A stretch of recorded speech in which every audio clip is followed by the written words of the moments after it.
Chapter 822.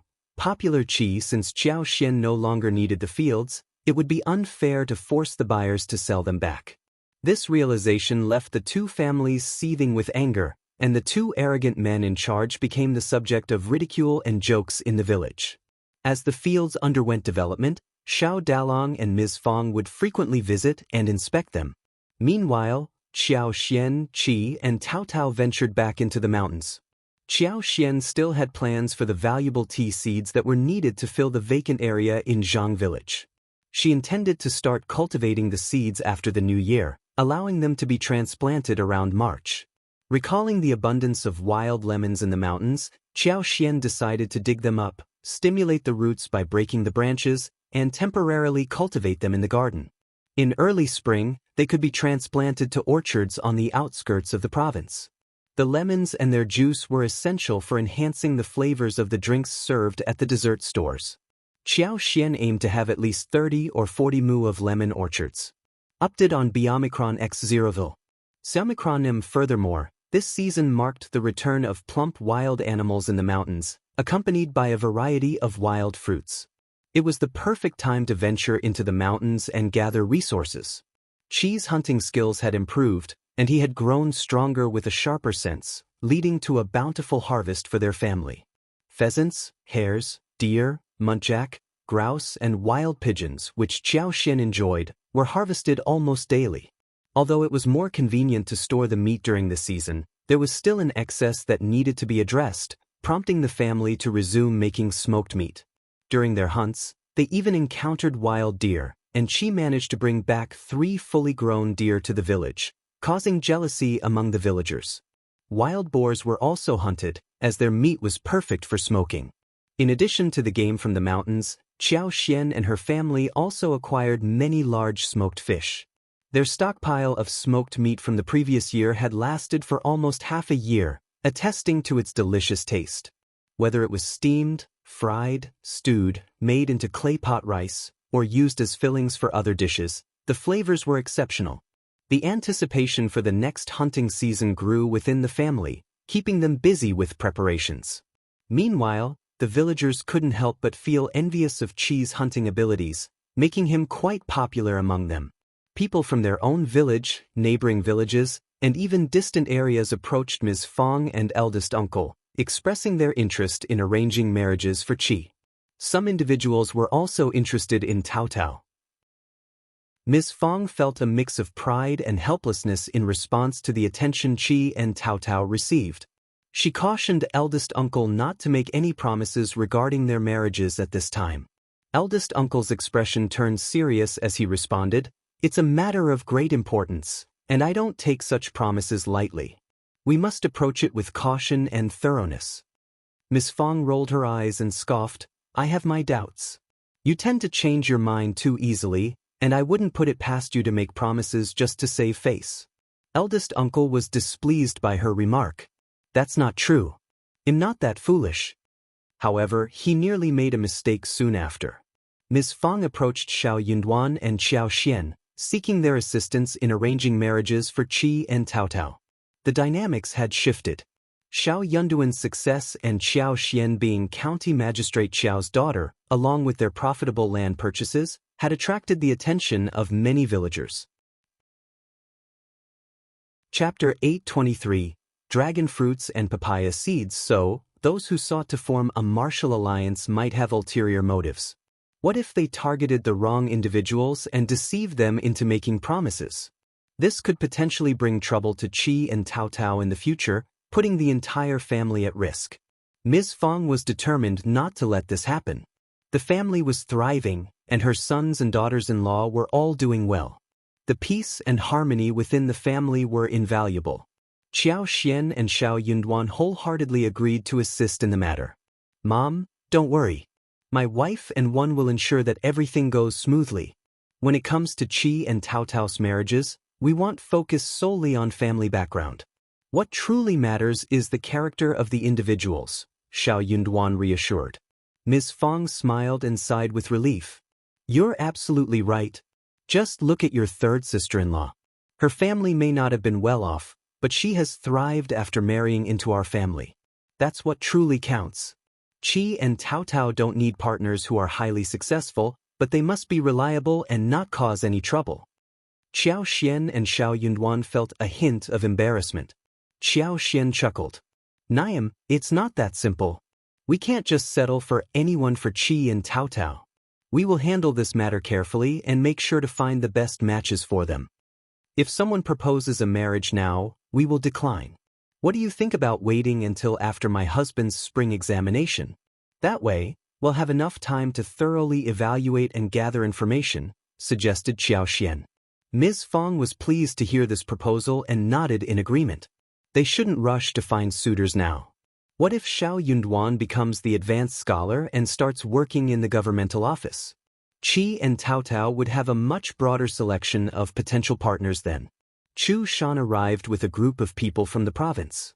Yuezheng Xiao's letter informed them that they had obtained many dragon fruits and papaya seeds. Xiao Xian and Xiao Yunduan were invited to visit them and collaborate on this project. Xiao Xian was delighted by the news and made up her mind to visit them. She intended to use her superpower to ensure the safekeeping of the seeds throughout the winter. Concerned for her safety, Xiao Yunduan decided to accompany her on the journey. Xiao Xian carefully selected some distinctive fruits from the garden. Although they no longer had pineapples or sugarcanes, she gathered a few bananas, dragon fruits, and papayas. The bergamot trees were thriving, producing large and fragrant fruits.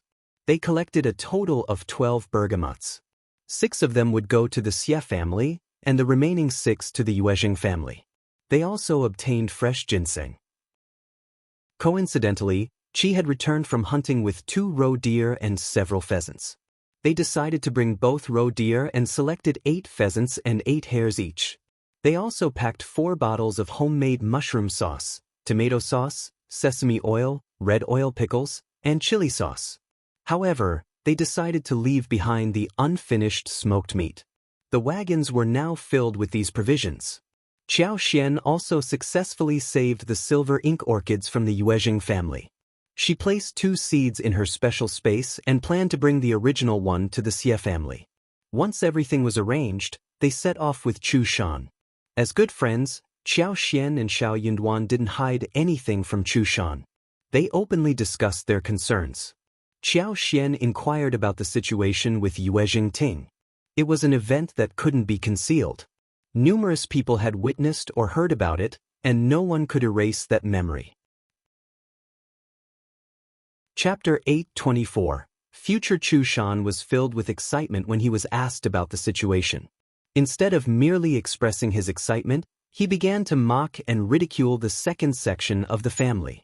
The strained relationship between the 2 sections had always been evident, with Ms.Mi Jr. frequently bullying Chu Shan and the servants. Therefore, when the second section of the family encountered trouble, Chu Shan eagerly seized the opportunity to mock them. In light of these circumstances, Chu Shan and the others became more inclined to align themselves with Xiao Xian and Xiao Yunduan. After Xiao Xian and Xiao Yunduan left the province, Madame Qiao, her daughter, and concubine Du also departed soon after. Subsequently, rumors about what had transpired involving Yuezheng Ting began to circulate. Although Qiao Wei was involved, very few people discussed it, and numerous versions of the rumors regarding Yuezheng Ting's situation emerged. Soon enough, her reputation plummeted to the lowest point, subjecting her to constant ridicule. Even some troublemakers resorted to creating vulgar jokes at her expense.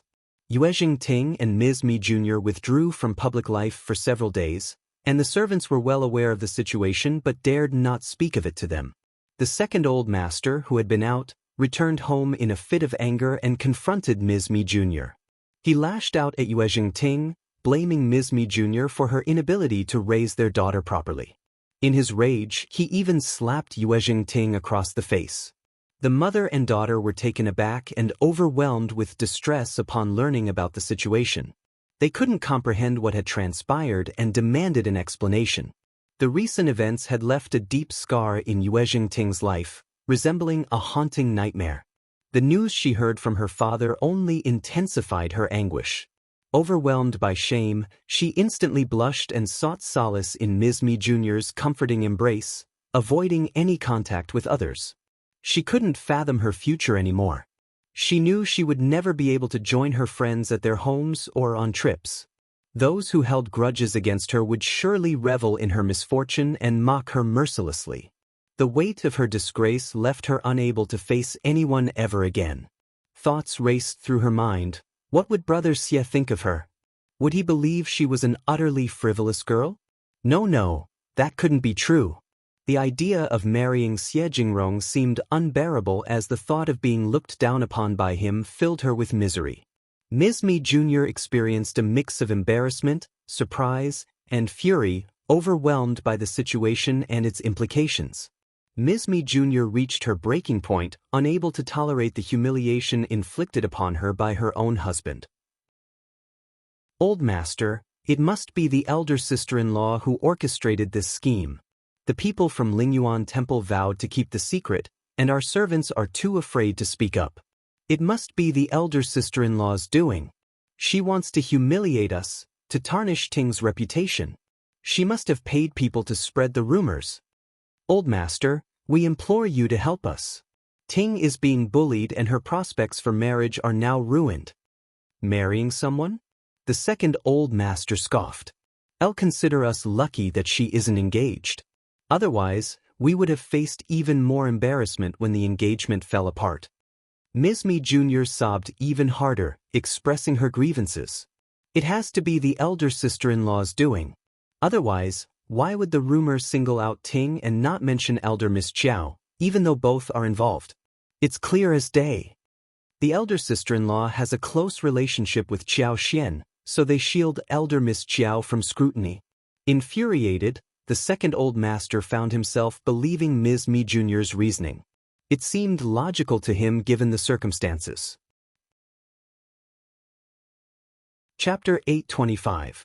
Revenge. The couple approached Madame Yuezheng, seeking a fair resolution to their predicament. Upon hearing their plea, Madame Yuezheng was taken aback and nearly fainted. She couldn't believe what she had just witnessed.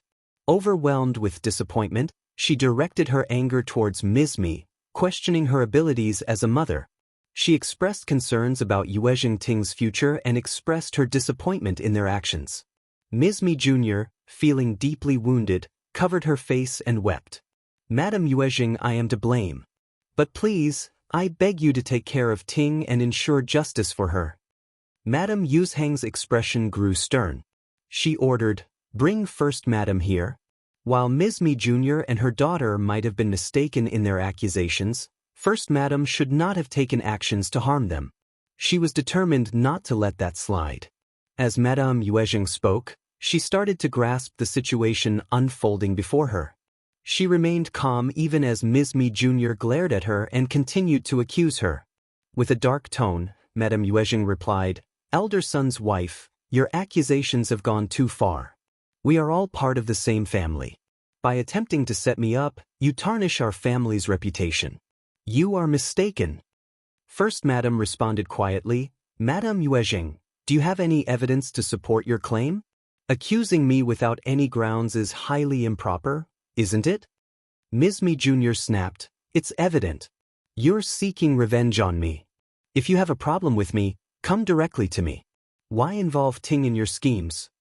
You certainly have a high opinion of yourself. First Madam sneered. She had always been irritated by Ms.Mi Jr.'s habit of complaining about her in front of Madame Yuezheng. With a hushed tone, she continued, if I ever wish to take revenge on you, I have countless methods at my disposal. And rest assured, one would ensure that you never discover it was me. As far as First Madam was concerned, her granddaughter was still too young to be concerned about her reputation. Moreover, the first and second sections of the family were distinct entities.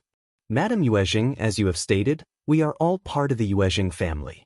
While I may not have a daughter, my sons may have daughters in the future. There is no benefit for me in engaging in such actions. Second sister-in-law, you assume I am responsible for all this, but do not make baseless assumptions. Show me the evidence. Otherwise, if you dare accuse me of something I have not done, I will slap you in the face. You dare speak so boldly because you know I have no evidence. Ms.Mi Jr. trembled with anger. First Madam regarded her as if she were staring at a fool.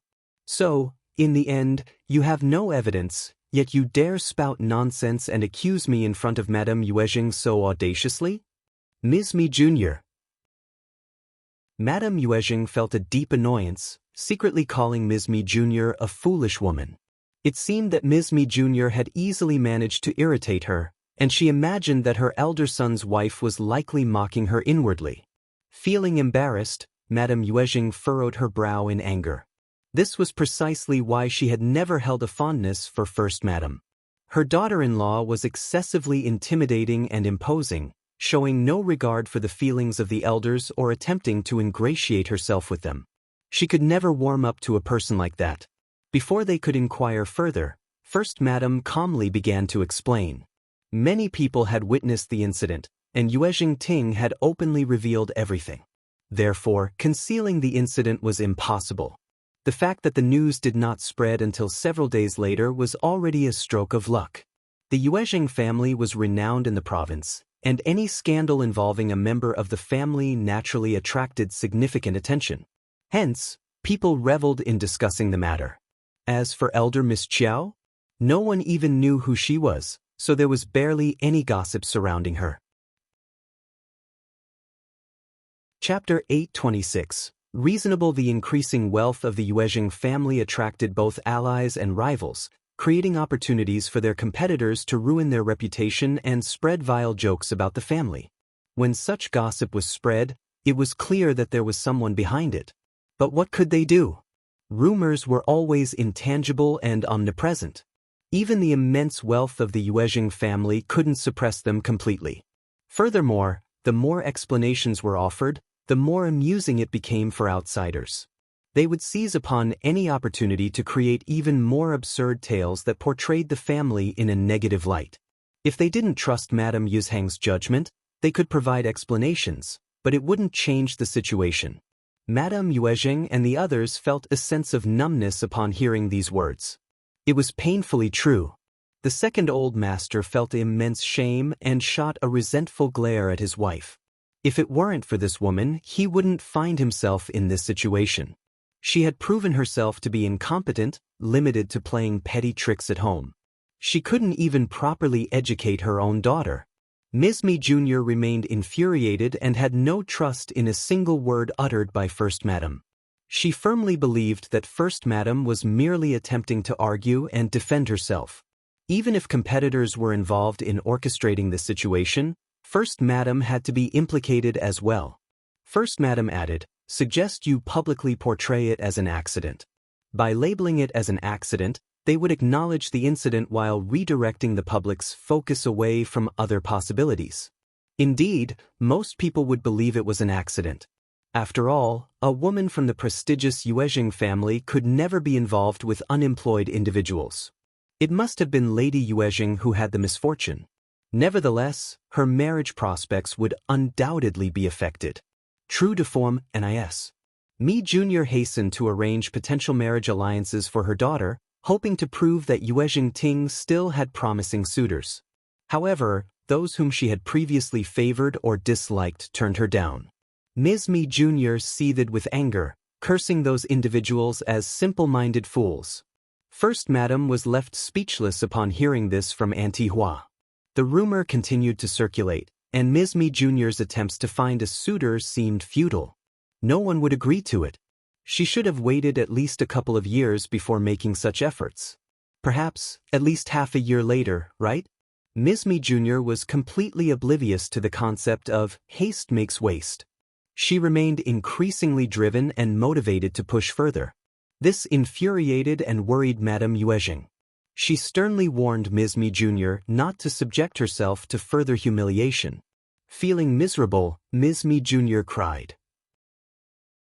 Her daughter was already 18 years old, and if they waited for a few more years, she would have no suitable suitors left. Time was of the essence, and her daughter couldn't afford to wait any longer. Madame Yuezheng's anger intensified. She criticized Ms.Mi Jr. for being irritating and for her failure to plan ahead.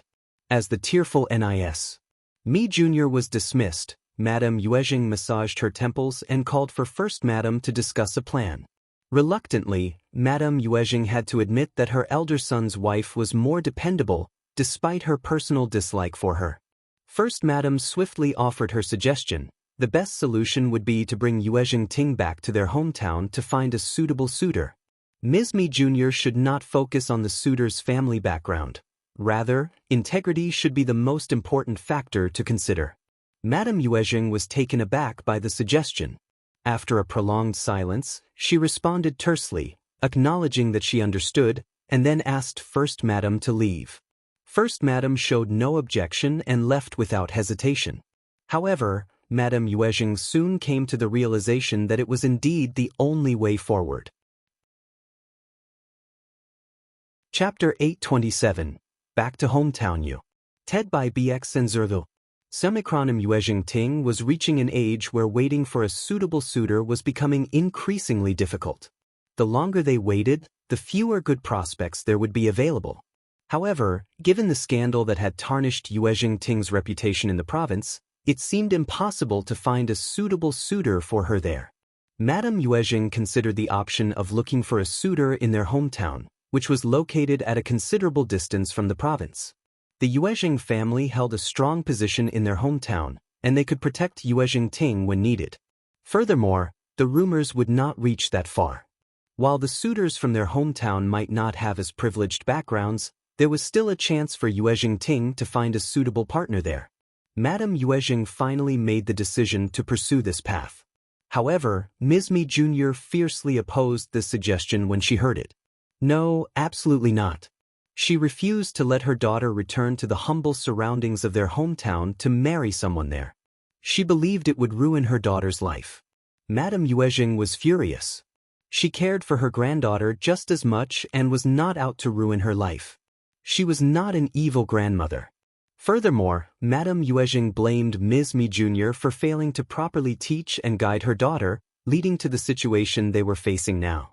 Ms.Mi Jr. remained determined and steadfast in her stance, adamantly refusing Madame Yuezheng's suggestion. She had changed, no longer displaying her previous sweetness and pretentiousness. She had a singular focus now: her daughters must marry someone in the province or even in more affluent regions. They were destined for a prosperous life, not to return to the countryside like their hometown. Their wealth was too great to be given to someone poor. Ms.Mi Jr. disregarded her previous behavior in front of her mother-in-law. The only thing she cared about now was ensuring her daughter would not marry someone beneath her who would take advantage of her and her wealth. Madame Yuezheng was taken aback by Ms.Mi Jr.'s resolute rejection. She had never expected her beloved daughter-in-law, whom she had adored for so long, to be like this. It was a great shock to her, and she began to feel deeply disappointed. Furious at Ms.Mi Jr.'s refusal and her accusations of favoritism, Madame Yuezheng decided to drop the matter altogether. She was thoroughly disappointed in Ms.Mi Jr. She resolved not to impose any further requests on Yuezheng Ting or her. After all, Yuezheng Ting was not her own daughter but merely a granddaughter. It seemed that Yuezheng Ting had no interest in returning to their hometown either. From that moment on, Madame Yuezheng decided to change her treatment of Ms.Mi Jr. She no longer treated her with the same kindness and favor as before. Ms.Mi Jr. breathed a sigh of relief and began seeking potential suitors, even considering those from neighboring towns. However, her efforts yielded no positive results. The families interested in marrying Yuezheng Ting did not meet Ms.Mi Jr.'s standards. Just when they believed the situation would continue dragging on for an extended period, an unexpected event occurred, bringing about a turning point. Unfortunately, it was not a favorable turn of events. Yuezheng Ting's sister, Yuezheng Yan, who had been married for a while, caused trouble once again. Yuezheng Yan's husband relied heavily on the Yuezheng family for his business, and their family enjoyed wealth and numerous properties. However, this dependence and Yuezheng Yan's growing arrogance created a rift between her and her husband, driving them further apart. Yuezheng Yan strongly opposed her husband, Qi Yun, having a concubine. Just 2 months into their marriage, she forcefully dismissed the maid who had slept with her husband. Not stopping there, Yuezheng Yan replaced the other attractive maids with plain-looking and clumsy ones. She was not concerned about mistreating the maids she had purchased, and she would punish them severely if they dared to cross any boundaries. Qi Yun, Yuezheng Yan's husband, struggled with her controlling behavior. Initially, his mother explained that Yuezheng Yan's actions stemmed from her care and desire to keep him close. Although Qi Yun did not appreciate it, he reluctantly accepted this explanation. Chapter 828, Yuezheng Ting's sister Yu. Ted by BX and Zervil. Samikronim Yuezheng Yan had become increasingly tyrannical, believing that her husband's family should conform to her every whim and mood. Within just 6 months, she had managed to offend not only her husband's entire family but also their relatives. Despite their resentment, they dared not confront her due to her status as a member of the influential Yuezheng family. Although Yuezheng Yan was arrogant and overbearing, she had not engaged in any cruel or lethal acts, leading her husband's family to tolerate her behavior. However, Qi Yun soon discovered something shocking. Yuezheng Yan had arranged marriages for his 2 serving maids with elderly, unattractive widowers from rural areas. She had gone to great lengths to find such matches. As a result, the 2 serving maids were subjected to a wretched existence. When Qi Yun learned of their plight, one of the maids had already succumbed to the relentless torment, while the other had aged prematurely, bearing scars on her forehead and losing all her former beauty. Filled with horror and anguish, Qi Yun immediately brought the surviving maid back home and placed her in a convent for her safety. Determined to uncover the truth, he confronted Yuezheng Yan about her actions. Yuezheng Yan insisted that she had found 2 excellent suitors for the serving maids and had generously provided them with a substantial sum of money to live a comfortable life. Qi Yun, trusting his legal wife, believed that she had acted in their best interest. Unbeknownst to Qi Yun, Yuezheng Yan's intentions were far from noble. She was leading the maids down a path of despair and destruction. However, Yuezheng Yan showed no remorse. Instead, she began to create a tumultuous scene, accusing Qi Yun of rekindling his relationship with the maids and questioning his love for her as his legal wife. She cried, shouted, and hurled vulgar insults at Qi Yun, even seeking support from her parents and Madame Yuezheng. Ms.Mi Jr. and Madame Yuezheng, being fond of Yuezheng Yan, became incensed upon hearing her side of the story. In the end, Qi Yun was compelled to apologize, bowing down to Yuezheng Yan's demands. Yuezheng Yan may have obtained her perceived justice, but she had lost the support and respect she once had from Qi Yun's family. Qi Yun eventually made the difficult decision to distance himself from Yuezheng Yan. Although she appeared to hold a position of authority within Qi Yun's family, the truth was that no one genuinely liked her or regarded her as a true family member. It was during this time that Yuezheng Yan discovered Qi Yun had a mistress who had even given birth to a son and a daughter.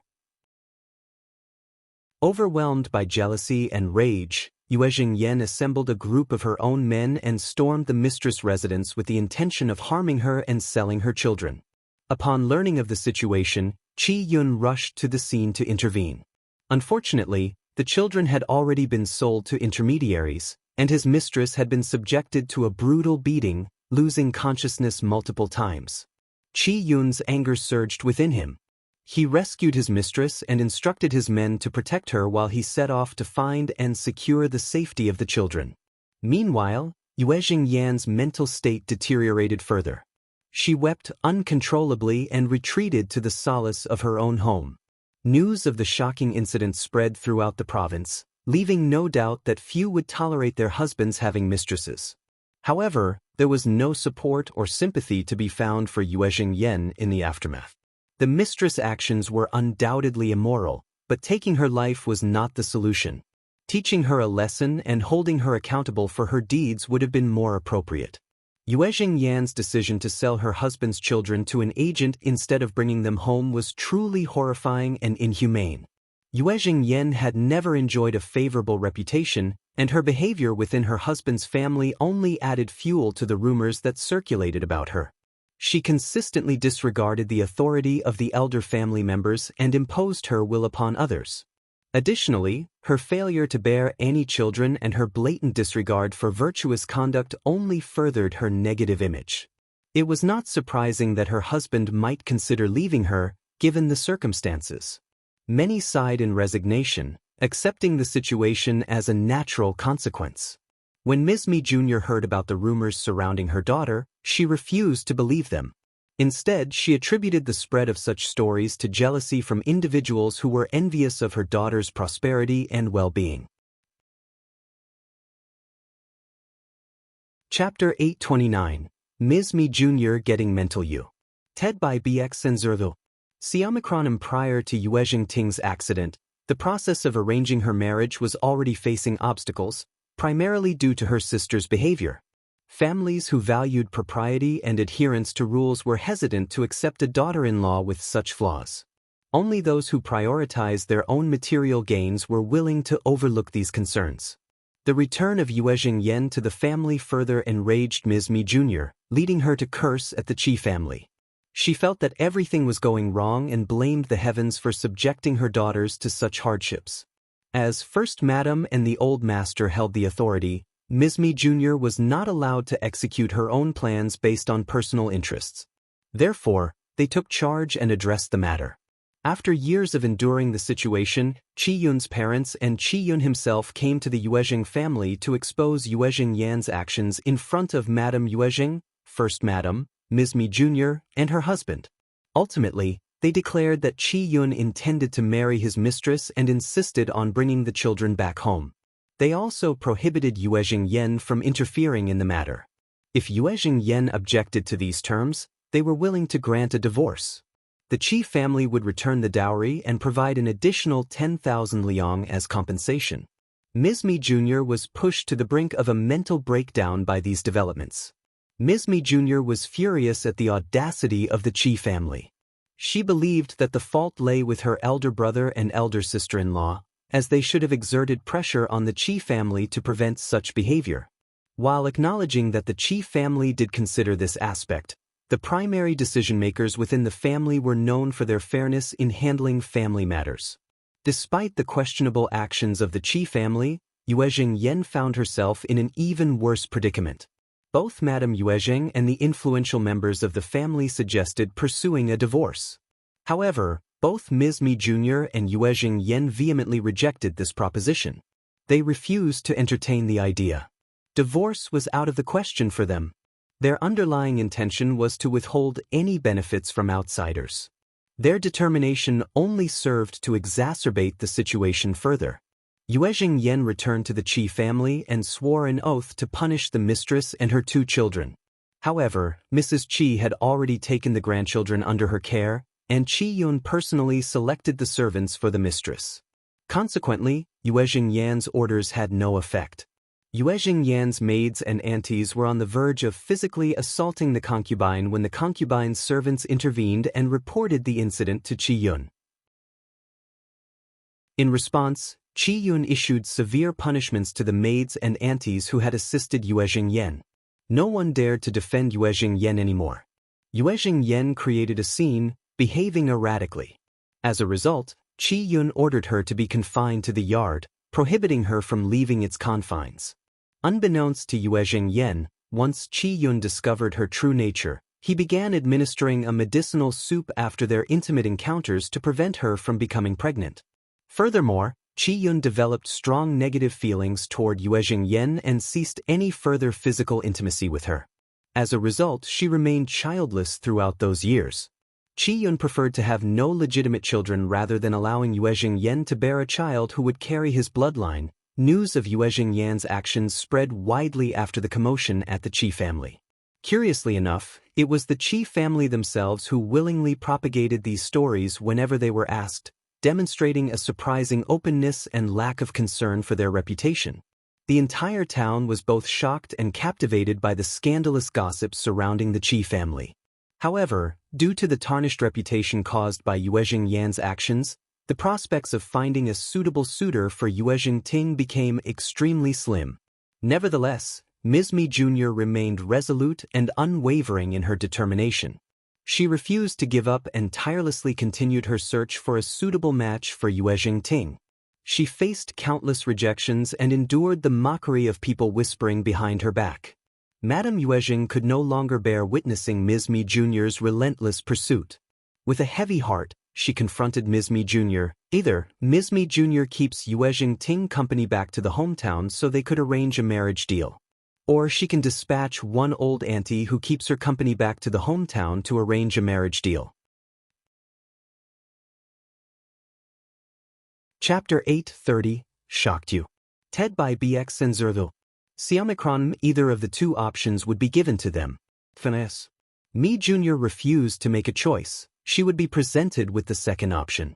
Ms.Mi Jr. appeared completely possessed, displaying a strong resistance to accepting the proposal. Her rebellion provoked Madame Yuezheng to a great extent.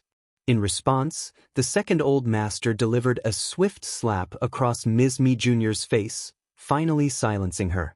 Reluctant to let Yuezheng Ting return to her hometown alone, Ms.Mi Jr. decided to accompany her.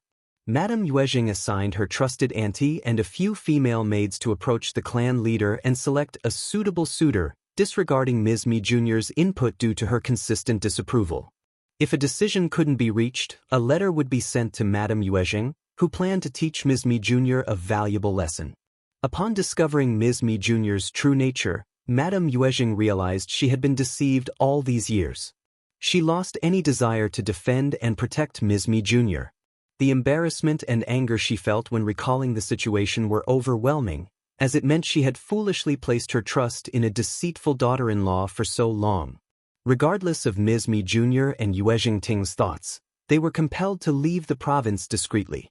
They had no intention of returning for at least 6 months. The Yuezheng family paid no heed to the rumors circulating in town, and with time, they faded away along with Ms.Mi Jr.'s presence. Xiao Xian and Xiao Yunduan were left in shock upon hearing the story. It became evident that Ms.Mi Jr. was indeed an eccentric individual, and her daughter Yuezheng Ting was no different. The fact that both the mother and daughter were no longer in the province brought a sense of relief. There was no longer a need to be wary of their presence. Little did anyone know that Xiao Xian was the true instigator behind the events that transpired.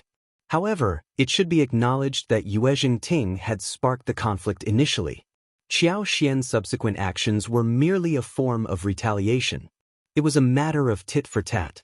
Had Xiao Xian not possessed superpowers, she would have been the one facing harm. Yuezheng Ting would have shown no mercy towards her. Xiao Xian was merely returning the favor in kind. For Yuezheng Ting, it might have been disheartening to marry in her hometown. However, in the long run, it might not necessarily be a negative outcome for her. Living in the province would have led to her own downfall, similar to what happened to her sister. First Madame couldn't help but feel a sense of happiness when Ms.Mi Jr. and her daughter disappeared from their sight, and her joy only increased upon receiving Xiao Xian's gift. So, First Madame invited Xiao Xian and Xiao Yunduan to spend the night at the Yuezheng family's residence. Since their stay was short, there were no complications in their journey back home. Yuezheng Xiao also extended the offer for them to stay. Xiao Xian and Xiao Yunduan gladly accepted the invitation. The next day, Xiao Yunduan accompanied Xiao Xian as they planted papayas and dragon fruits.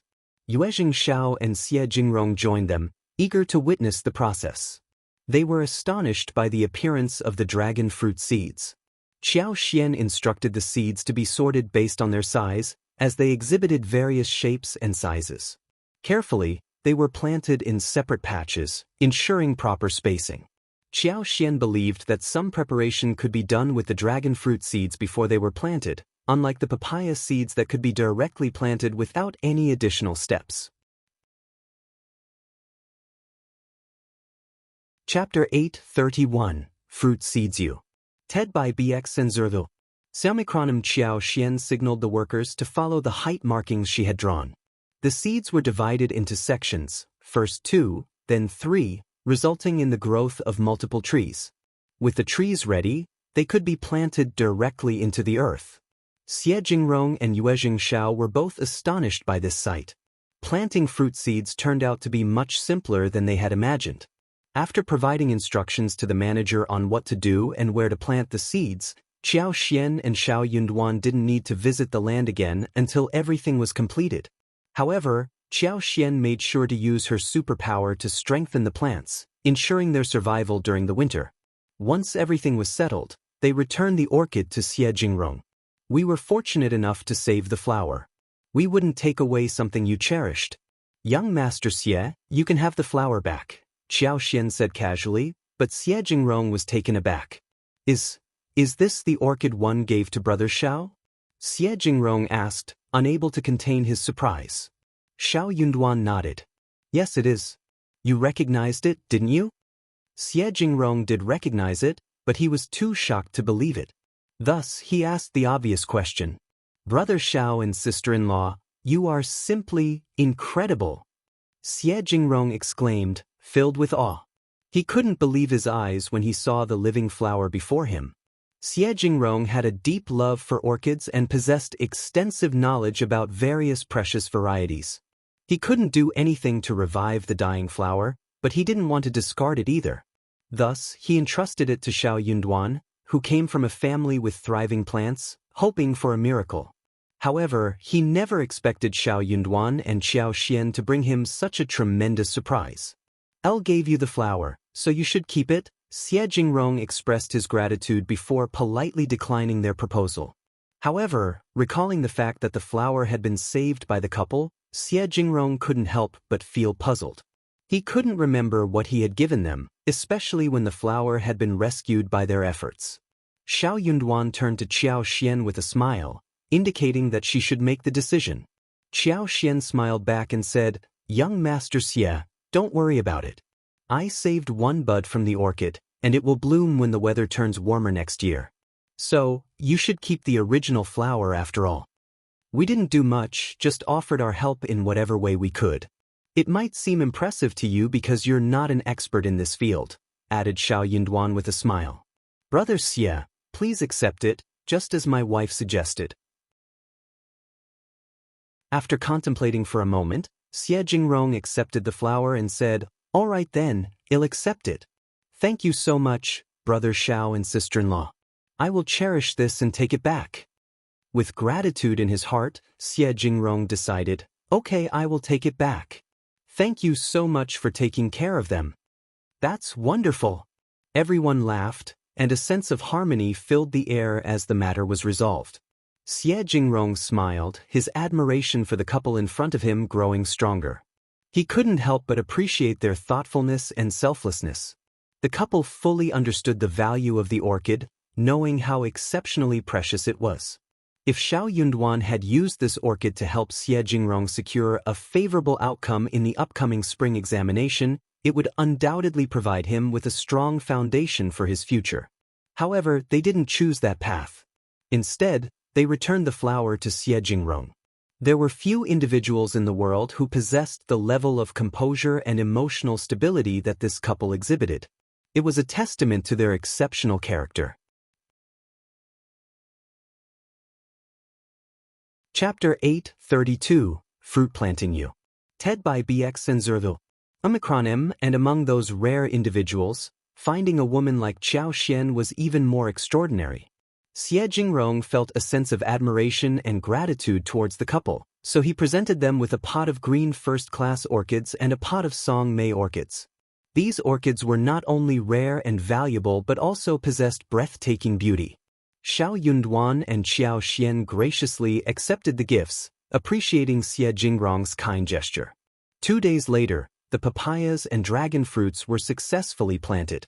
They had managed to cultivate 30 mu of papayas and 50 mu of dragon fruits, which was half of what Xiao Xian had initially anticipated. However, they viewed this as an experimental phase and were willing to take things slowly. Surviving the upcoming winter was crucial. If they could endure and thrive during the season, it would pave the way for their success in the future. Xiao Xian had a plan to gradually expand their cultivation once they had proven their resilience. Failure to survive the winter would mean the end for their endeavors. Xiao Yunduan and Xiao Xian diligently inspected the plants, and Xiao Xian secretly utilized her superpower to enhance their growth. She carefully infused vitality and energy into the roots, akin to providing them with the best possible nourishment. However, Xiao Xian had her limitations when using her superpower. It drained her energy, and maintaining secrecy proved to be challenging. The entire process consumed an entire afternoon. When they were finally finished, Xiao Xian let out a sigh of relief, feeling physically and mentally exhausted. She was grateful that her energy would replenish overnight, allowing her to continue her work the following day. Realizing that their efforts thus far were insufficient, Xiao Xian instructed the manager to refrain from stacking the prepared corn stalks and straw. She wanted to ensure that if a severe frost occurred, the straw could be burned to create dense smoke, providing warmth to the surrounding air and protecting the fruit seedlings. As the day grew colder, the fields required the additional coverage of straw to safeguard the delicate roots. 2 days before their departure, Xiao Xian decided to infuse more of her superpower into the plants. She planned to provide them with an extra boost of energy during their visit to the province a month before the new year when they would purchase supplies. By employing all available methods, Xiao Xian believed that the effects would prove to be favorable. After bidding farewell to First Madam, Yuezheng Xiao, and Xie Jingrong, Xiao Xian and Xiao Yunduan didn't spend much time in the province.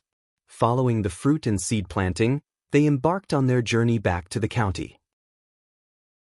On their way to the village, they unexpectedly encountered Ms.Zhang, who had returned once again. Spotting Ms.Zhang from their cart, they momentarily doubted their eyes. However, Ms.Zhang sneered at them with a rigid expression and swiftly departed without saying a word. Upon their arrival home, Xiao Xian and Xiao Yunduan were warmly received by their family members who assisted them in sorting through the gifts and unloading the luggage. Xiao Xian's curiosity got the better of her, and she couldn't resist asking about what had transpired in their absence. Ms. Fong sneered and responded with irony, "Ah, that woman. The other night, during the rain, she came and fainted right at the doorstep of the second section of the family's home. And there she stayed. Erlang still has some lingering feelings for her, after all." Yang Xiani's eyes sparkled with excitement as she eagerly prepared to share the story. Xiao Xian captured the moment in a picture, wanting to remember it. Since her divorce, Ms. Zhang had been leading a tumultuous life with her mother and the rest of the family. She was constantly sobbing, her eyes red with grief. She expressed longing for her children and husband, and she carried a heavy burden of guilt regarding her brother. Her days were filled with sorrow. Mrs. Zhang voiced her frustration, complaining that Ms. Zhang was utterly useless and that she never saw her wear a happy expression. Chapter 833, Ms. Zhang's Return You. Ted by BX and Zervil. Xiaomicron Mrs. Zhang's annoyance with Ms. Zhang grew stronger, as she believed her daughter not only brought no benefits to the family but also caused her precious son to be beaten. Consequently, Ms. Zhang was cast out by the Xiao family and forced to rely on her mother's support. Mrs. Zhang's frustration escalated, leading to verbal and physical abuse towards Ms.Zhang. She compelled her daughter to rise before daybreak and perform exhausting labor in the fields, while intentionally depriving her of sufficient food. Ms. Zhang received only half a bowl of rice and a bowl of rotten vegetables, devoid of salt and oil. She was constantly referred to as the useless woman and trash, who only consumed without contributing anything positive to the family. This treatment left Ms. Zhang feeling deeply saddened and burdened by guilt. She believed herself to be useless to her mother's family and accepted the curses and blame as her way of atoning for her perceived sins. Silently enduring the hardships, Ms. Zhang worked even harder, convinced that it was the only way to repay her sins and earn her mother's forgiveness. Unfortunately, her physical strength waned, and she soon fell ill due to exhaustion and hunger.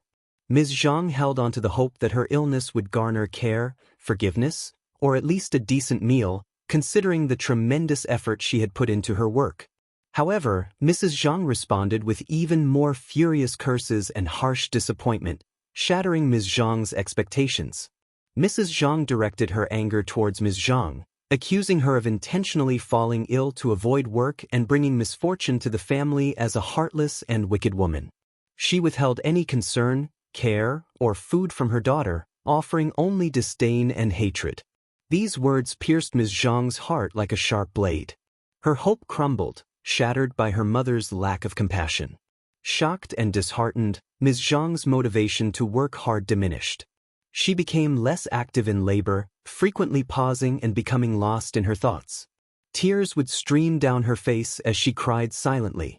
Mrs. Zhang, however, grew even more relentless in her treatment of Ms.Zhang. She continued to berate her for being useless, emphasizing that even receiving any portion of food at home was futile, as she believed raising her had been a pointless endeavor.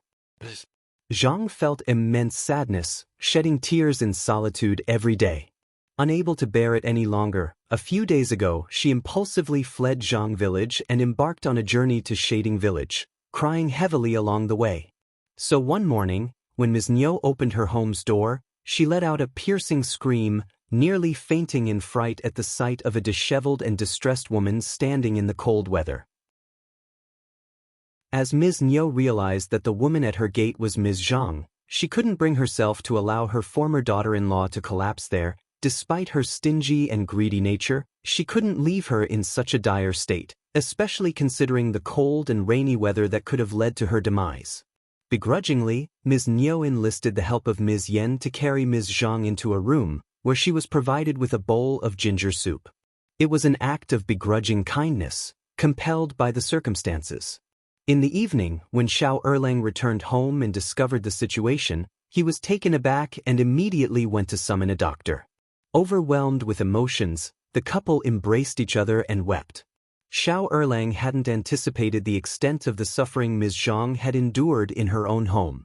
Seeing her dressed in tattered clothing, significantly thinner, and with hands marred by wounds and scars, his heart softened. The sight of their mother in such a pitiful state brought tears streaming down the faces of their two children. Chapter 834, Their Fault You. Ted by BX and Zerdo.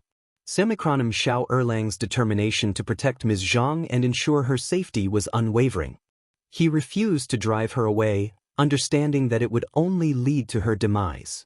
Desperate, he knelt down before his parents, Ms.Mi and second uncle, pleading for their forgiveness and begging them to allow Ms. Zhang to stay. He promised to take responsibility for her, vowing to guide her and prevent her from making any further mistakes. However, he made it clear that his compassion was contingent on their acceptance of Ms. Zhang. Initially, both second uncle and Ms.Mi were infuriated by Xiao Erlang's pleas. They hurled curses at him, deeming him foolish for his persistence. They reluctantly agreed to let Ms. Zhang stay, primarily for the sake of the children. Xiao Erlang's relentless persuasion had worn them down, though their resentment toward Ms. Zhang was apparent. Ms. Zhang overheard their conversation and a sense of bitterness welled up within her. She had been treated as a slave within her own family, and the moment she had access to decent food and clothing, she forgot about her past misery. Now, she harbored a deep hatred towards Ms.Mi and second uncle, blaming them for the circumstances she found herself in. In her mind, if they had shown her even a modicum of kindness, she would not have fallen into such a desperate situation. She held them responsible for her misfortune. Despite Ms. Zhang's troubled presence, her husband, Xiao Erlang, remained the only redeeming figure within the Xiao family. The rest of the family members were seen as lacking in goodness and virtue. Zhang soon caused trouble once again, and this time it seemed that her fate was sealed. Tearful apologies and kowtows ensued, forcing Ms.Mi to reluctantly tolerate Ms. Zhang's presence once more. The situation infuriated Ms. Yen, who vented her frustrations to Xiao Xilang behind closed doors. In an attempt to placate his wife, Xiao Xilang resorted to flattery and consolation. Only then did Ms. Yen find some solace. With Ms. Zhang back in the household, it became imperative to retrieve the divorce papers. Ms.Mi enlisted the help of Xiao Erlang and several villagers from the same village to retrieve the documents from the Zhang village. It was necessary to rectify the situation, as having Ms. Zhang remain under their roof without the proper legal documentation would tarnish the family's reputation. However, to their surprise, the Zhang family, including Mrs. Zhang, proved to be peculiar individuals.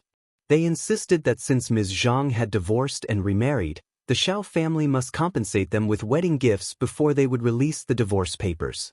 Since Ms. Zhang was not divorced for too long, the Zhang family called for just 30 liang as the wedding gifts. Otherwise, there would be no divorce paper. Ms.Mi was utterly shocked by Mrs. Zhang's shameless behavior. She vehemently refused to offer any monetary compensation, condemning Mrs. Zhang as greedy and outrageous. In her view, 30 liang was far too exorbitant. With that amount, they could easily find a new, young girl to marry Xiao Erlang. According to Ms.Mi, Ms. Zhang was not worth 30 liang at all. She decided not to pursue the divorce papers any further. Instead, she planned to bring Ms. Zhang back to their own family and seek out a matchmaker to find a pretty and beautiful young girl for Xiao Erlang's marriage. Mrs. Zhang seethed with anger, accusing the Xiao family of bullying. Ms.Mi sharply retorted, telling Xiao Erlang to accompany her home. She declared that she did not need such despicable relatives. Xiao Erlang was equally taken aback by the situation. He had not anticipated this turn of events. The Zhang family's demands were excessive, and their behavior bordered on harassment. Xiao Erlang chose to remain silent, recognizing that further involvement would likely invite even more trouble. Eventually, someone informed the land officer about the situation. The land officer deemed the matter too humiliating for the village and intervened to restore peace. He compelled Mrs. Zhang to provide the divorce papers. The land officer regarded Ms. Zhang as fortunate that the Xiao family was willing to accept her. Mrs. Zhang's demand for 30 liang as a wedding gift was considered nonsensical. She appeared to be driven solely by a desire for maximum profit, charging exorbitant amounts without any sense of reason or fairness. Chapter 8:35. Miserable You. TED by BX Senzerdo. Samikronim, however, Ms.Mi had no interest in bargaining with Mrs. Zhang. She simply stated that she no longer needed Ms. Zhang and insisted that she should return to her own home. Mrs. Zhang started to panic. She wished that Ms. Zhang could stay with the Xiao family, as they were living a more prosperous life. Mrs. Zhang believed that they could surely benefit from having Ms. Zhang in their household. The intervention of the land officer forced Mrs. Zhang to concede. She had no choice but to offer the divorce papers. The chaotic situation finally came to an end. People inside and outside the village ridiculed the Zhang family for their irrational behavior. The family's reputation suffered a severe blow due to having a divorced daughter and an unmarried girl in their household. The Zhang family's demand for 30 liang as a remarriage gift was seen as outrageous and embarrassing. Ms. Zhang returned to the Xiao family, but she knew she would face mockery and disdain. She had become a target of hatred due to her past actions. People showed no friendliness towards Ms. Zhang. Those who used to socialize with her now kept their distance. They hurried past her or took alternate routes to avoid her. Women with children regarded her with caution, eyeing her warily as if she might dose a threat to their children. Fearing that Ms. Zhang would TRV to kidnap them for money, Ms. Zhang felt a deep sense of misery and bitterness, mixed with anger. She resented those people who judged her without understanding the difficulties she had faced. She believed she had been driven to her actions. Simultaneously, Ms. Zhang harbored resentment towards Ms.Mi, the matriarch of the Xiao family, and everyone else from the Xiao family. She viewed them as cruel and heartless, attributing her current circumstances to their actions. No one was aware of the depth of Ms. Zhang's grudge, but she was now back in her husband's home. Hearing Yang Xiaoni and Ms. Fang's gossip, Xiao Xian found herself at a loss for words. However, she wasn't entirely surprised by the situation. Ms. Zhang, with her 2 young children, collapsed at the gate of the house. Xiao Erlang, still having feelings for his wife, was determined to keep her by his side. However, given the previous incidents, people were becoming increasingly wary of her, and it seemed like a volatile situation was about to erupt. Xiao Xian doubted that Ms. Zhang would be able to stay in the second section of the family for long. She inquired, "How does second aunt-in-law treat Ms. Zhang? Is she kind to her?" "Of course not." Yang Xiaoni eagerly shared the details.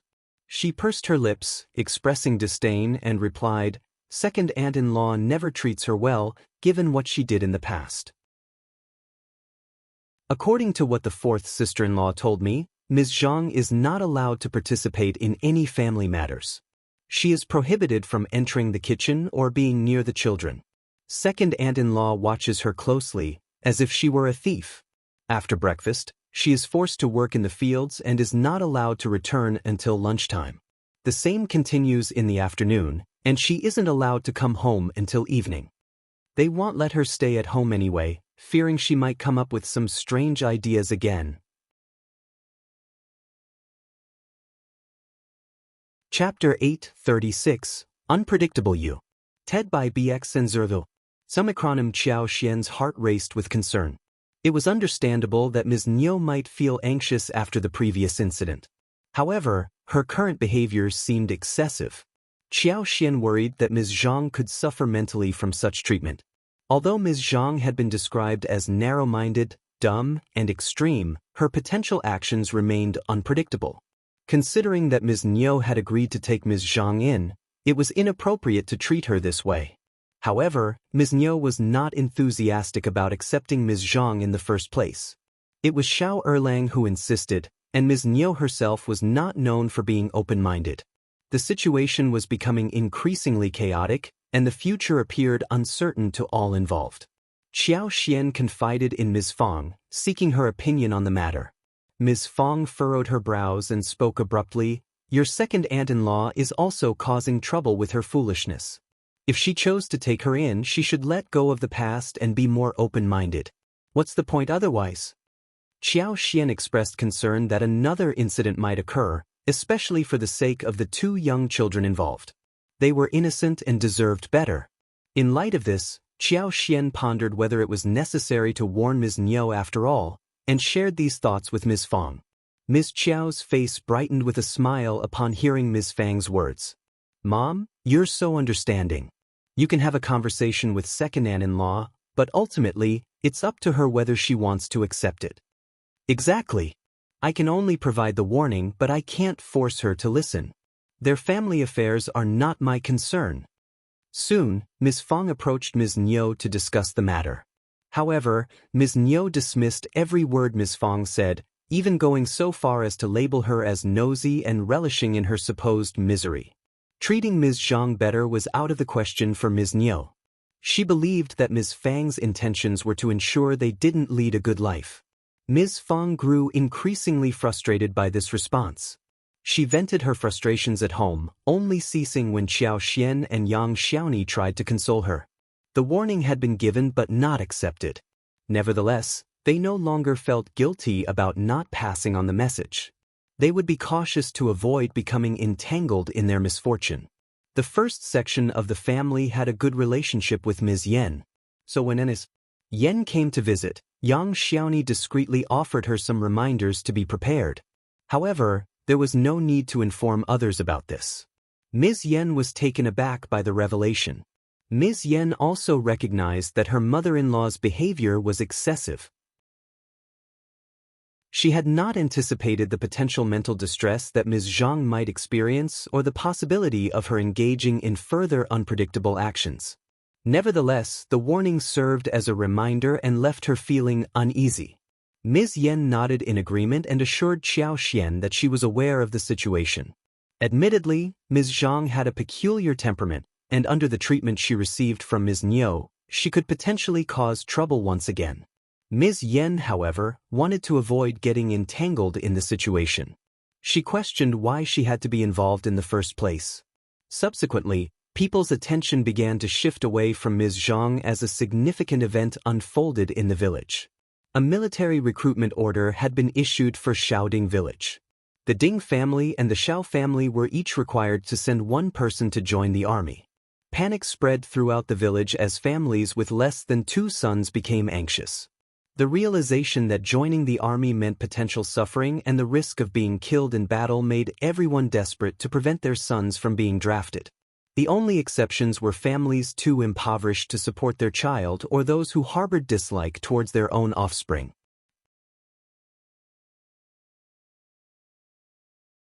Chapter 837, Chi-S Wish You. Ted by Ms.Mi. Sumikronim, however, the villagers in this area were leading relatively comfortable lives. No families were without a home or lacked food. Consequently, the idea of getting involved in the military recruitment was met with reluctance. Unexpectedly, Chi himself proposed to join the army, catching his family off guard. It happened right after they had enjoyed a delightful dinner prepared by Xiao Xian. Everyone was taken aback, thinking they must have misheard him. Qi reiterated his proposal, and Ms. Fong immediately snapped at him, "You foolish child."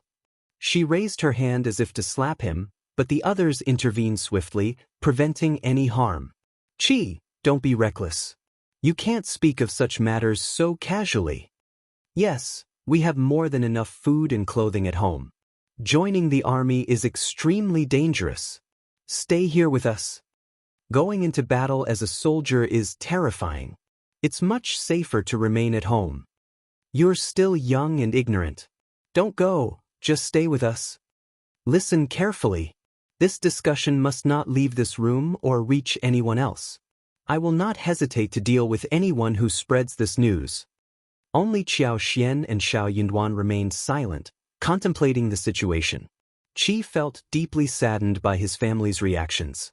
He turned to Xiao Yunduan, his fifth brother, and asked with determination, "Do you also find me ridiculous? Do you object to my proposal?" "Don't speak to him. Of course, he objects. Let's end this discussion now, or I will beat you." Ms. Fong became irritated once again, and she was about to physically harm Qi when the others intervened and stopped her. Through sobs, Ms. Fong exclaimed, "You foolish boy!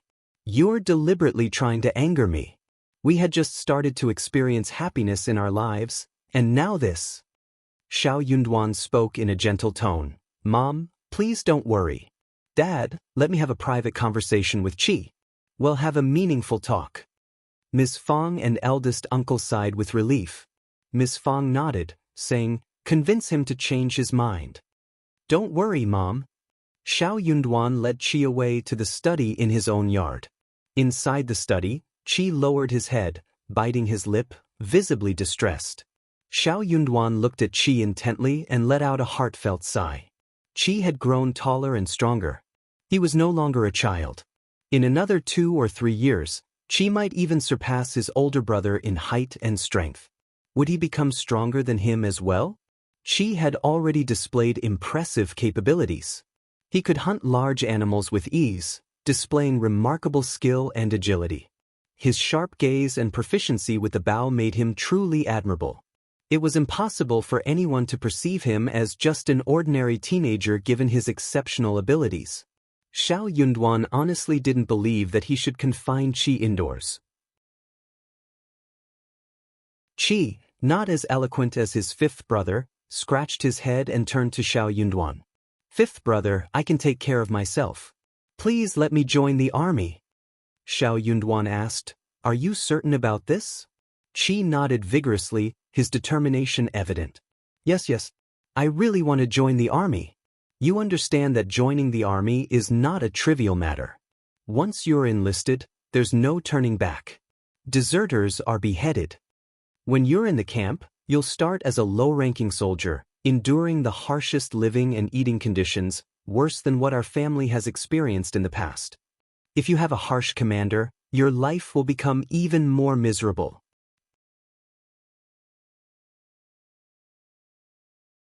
Chapter 838, Deep Consideration You. TED by BX and Zerdo. Sinakram, daily training will be grueling, and in times of war, soldiers like you will be on the front lines. There's a real risk of losing your life or being used as bait. Aren't you afraid of that? Xiao Yunduan questioned. Even if I become an officer as an advanced scholar, from a recommended man, I may not be able to help you. Besides, the army doesn't consider where you're from. Your fate will depend solely on your own actions once you're there. Are you still determined to join the army?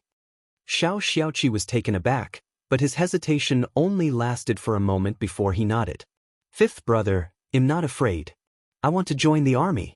I feel the need to do something meaningful with my life, or I'll regret it in the future. With you and fifth sister-in-law at home, I won't fear anything or have anything to be afraid of. That's enough for me. Xiao Yunduan chuckled. You're just a kid. What do you understand about the things adults talk about? Don't worry about our family. Xiao Xiaoqi smiled sheepishly. Don't answer me so hastily. Take some rest and think it over. The recruitment process won't be completed so quickly. The deadline is still a few days away. Take a couple of days to ponder on it and let me know then. Xiao Zioki's eyes brightened. He added, Fifth brother, L. No more words for now. Pretend I haven't heard anything. Go and contemplate. Don't make any impulsive decisions. Chi, this is your life, and one won't interfere. But you must take responsibility for your choices and think through them thoroughly. Remember, you have loving parents and siblings who genuinely care about you. Tears welled up in Xiao Zioqi's eyes as he nodded. Xiao Xiaoqi quietly retreated to his own room to avoid his mother's scolding. Xiao Yunduan contemplated something else in the study before gathering his thoughts and heading to his parents. Ms. Fong anxiously inquired, "Did you stop him? Where is he?" "Don't worry, Mom." Xiao Yunduan reassured her with a smile. Elle explained everything to him and gave him 2 more days to think it over. "Mom and Dad, let's not keep nagging about this. Let's wait and see." Ms. Fong declared, "One will never agree to this. He's not going anywhere. I will keep him confined to a room until the recruitment period passes. I will definitely put a stop to it." Xiao Xian remained silent, observing the conversation. Xiao Sanleng rubbed his hands together and enthusiastically agreed, stating it was a brilliant idea. They should indeed do that. Xiao Yunduan sighed helplessly. Qi is a grown man, not an object to be controlled. It wouldn't be fair to confine him. Elle don't care. I am his mother and am doing this for his own good. Ms. Fong retorted. However, she cast a skeptical glance at Xiao Yunduan. "Duan, tell me, did you agree with his decision?" Xiao Senleng chimed in, "Mom, of course not. Fifth brother would never be so unreliable." Xiao Dalong nodded in agreement. "Absolutely, fifth brother is always level-headed." Xiao Xian pondered for a moment, then winked at Xiao Yunduan with a smile. Xiao Yunduan rubbed his nose and cleared his throat. "Regardless, Mom, don't worry. Qi will do just fine." Ms. Fong sighed and muttered, "I still can't shake off this uneasy feeling in my heart."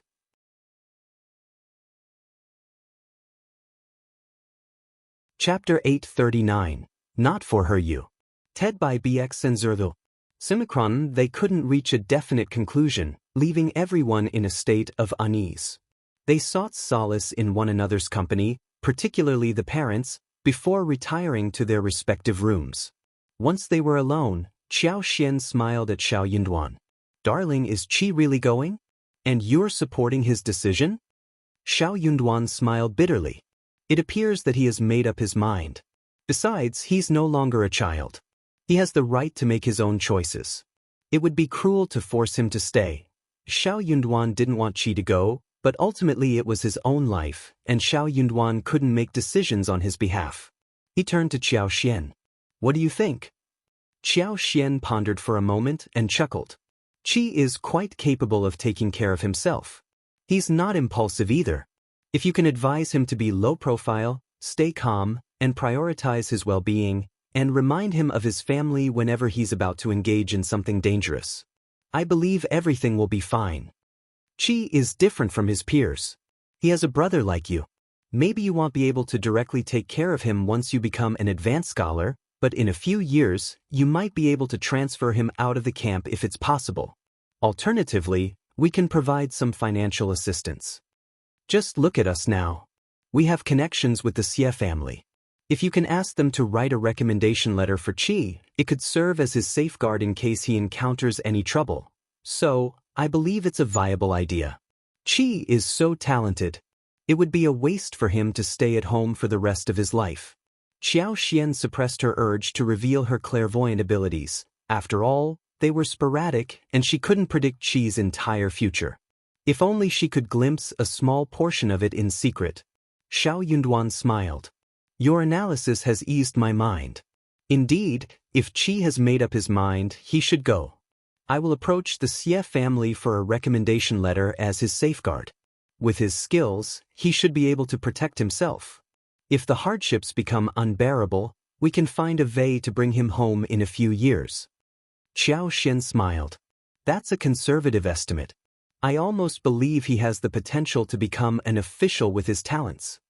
Xiao Yunduan chuckled and shook his head. "That might not be necessary. The most important thing is that he remains safe and well." Xiao Xian inquired, "So, How do you plan to break this news to our parents? Xiao Yunduan.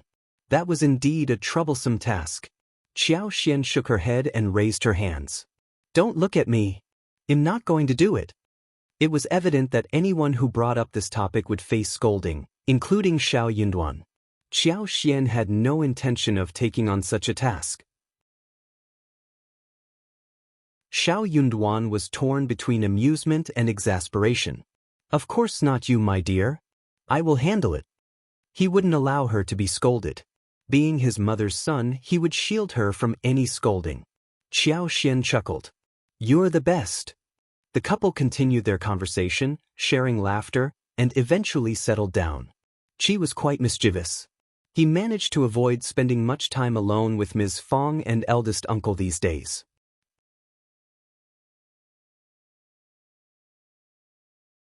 Chapter 840, Getting Scolded You. Ted by Ms.Mi. Despite agreeing to let Qi think for a couple more days, Ms. Fong couldn't stop worrying about the situation. She wanted to have a serious conversation with Qi, urging him to think carefully. However, Qi managed to avoid her at all costs, which only increased Ms. Fang's frustration. The mother's relentless pursuit was met with the son's constant evasion, creating a sort of guerrilla warfare between them. The rest of the family found the situation amusing but refrained from laughing, fearing it might escalate the tension. Finally, the 2 days had passed, and the atmosphere in the household was tense. Ms. Fong, eldest uncle, Qi, and Xiao Yunduan were all on edge. As the middleman, Xiao Yunduan had the weighty task of negotiating between them. But Qi remained resolute in his decision to join the army. Ms. Fong snapped at him and even attempted to hit him, but her anger couldn't sway his determination.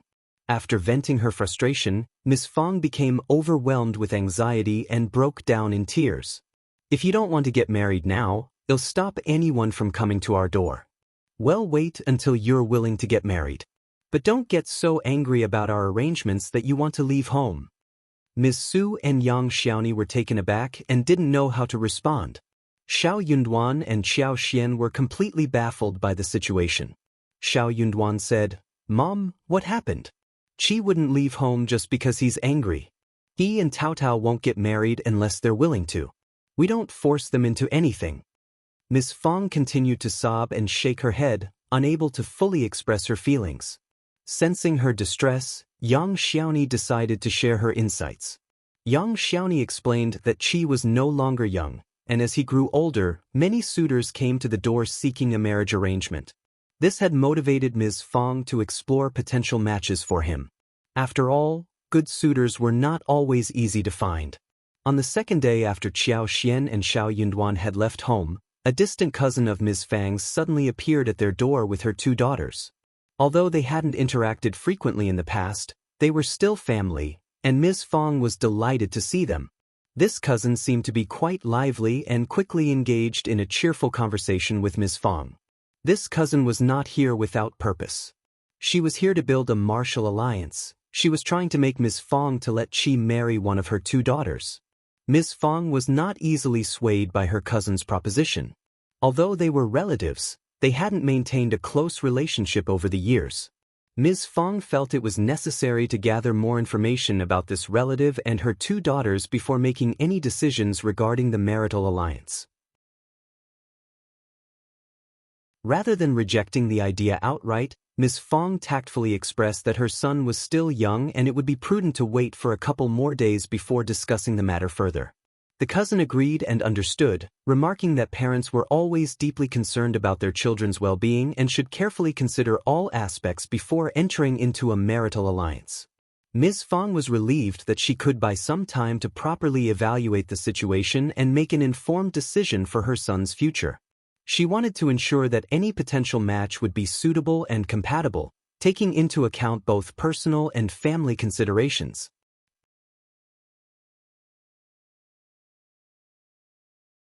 Chapter 841, Deep Night You. Ted by Ms.Mi. Some after hearing that, Ms. Fong felt a pang of guilt and realized that she had been too harsh with her cousin. It seemed that her cousin was actually quite reasonable and level-headed. The 2 nieces appeared to be quiet, gentle, and even attractive. Perhaps they could be a suitable choice after all. Fong was almost ready to make a decision. She decided to observe Qi's reaction first and see if he was open to accepting them before finalizing any alliance. However, she soon discovered that her distant cousin was deceitful. She was scheming to manipulate her eldest daughter into seducing Qi, hoping to force the Xiao family into marrying her daughter. As the girl entered the Xiao family's luxurious home, she couldn't help but envy their wealth. The house was grand and well-lit, and everyone in the Xiao family was adorned with jade bracelets and silver ornaments. They enjoyed plentiful meals with meat, unlike her own family who often had to make do with simple grains and rice. This made her even more jealous. Feeling desperate when Ms. Fong didn't readily approve of their proposal, the girl's mother came up with a terrible idea. Despite her nervousness, she gathered her courage and reluctantly agreed to the plan. Initially, their plan was to stage a fall, pretending to accidentally stumble into Qi's arms. However, they soon realized that this wouldn't be solid evidence to convince Ms. Fong. She could easily deny it and cause a commotion. It was clear that Ms. Fong had reservations about them, which made her unwilling to proceed. If they only relied on a staged fall, she could easily dismiss it and create a fuss about the incident. Only when the girl's reputation was completely ruined would their deceitful plan have a chance of success. That evening, after dinner, the girl made an excuse to retire early to her guest room. However, instead of sleeping, she sneaked into Qi's yard and eventually into his room. Qi had his own yard, and his room's door was left unlocked, even during the night. It was an easy task for the girl to enter unnoticed. Coincidentally, earlier in the day, Ms. Fong had left Qi's blankets out in the sun to air but had forgotten to bring them back to his room. As Qi carried the blankets back to his bedroom, Ms. Fong accompanied him, holding a lamp to light their way. Upon entering the room, they noticed a silhouette projected on the wall. At first, they were startled, but they quickly regained their composure. Qi, known for his bravery and skill in handling crises, silently gestured to Ms. Fong, urging her to stay calm. With careful steps, Qi approached and grasped the object responsible for the silhouette. The girl, caught off guard by Qi's presence, let out a scream of fright. Both Ms. Fong and Qi were taken aback by the unexpected situation unfolding before them. Their shock intensified upon realizing the girl's late-night presence. What could she possibly be doing here at such a time? Soon, realization dawned upon Ms. Fong, and a wave of embarrassment flushed over her. Qi, on the other hand, was instantly overcome with a mixture of anger and embarrassment. It became clear to both of them that this girl had deliberately snuck into an unmarried man's room and concealed herself in the corner with a specific motive in mind. Meanwhile, the cousin who had orchestrated this plan had been extremely anxious and completely focused on the task at hand. Although the Xiao family had a sizable yard, it was not as expansive as those belonging to true noble and affluent families. Considering the proximity of the rooms, if a scream were to erupt, it would undoubtedly reach the ears of the other family members.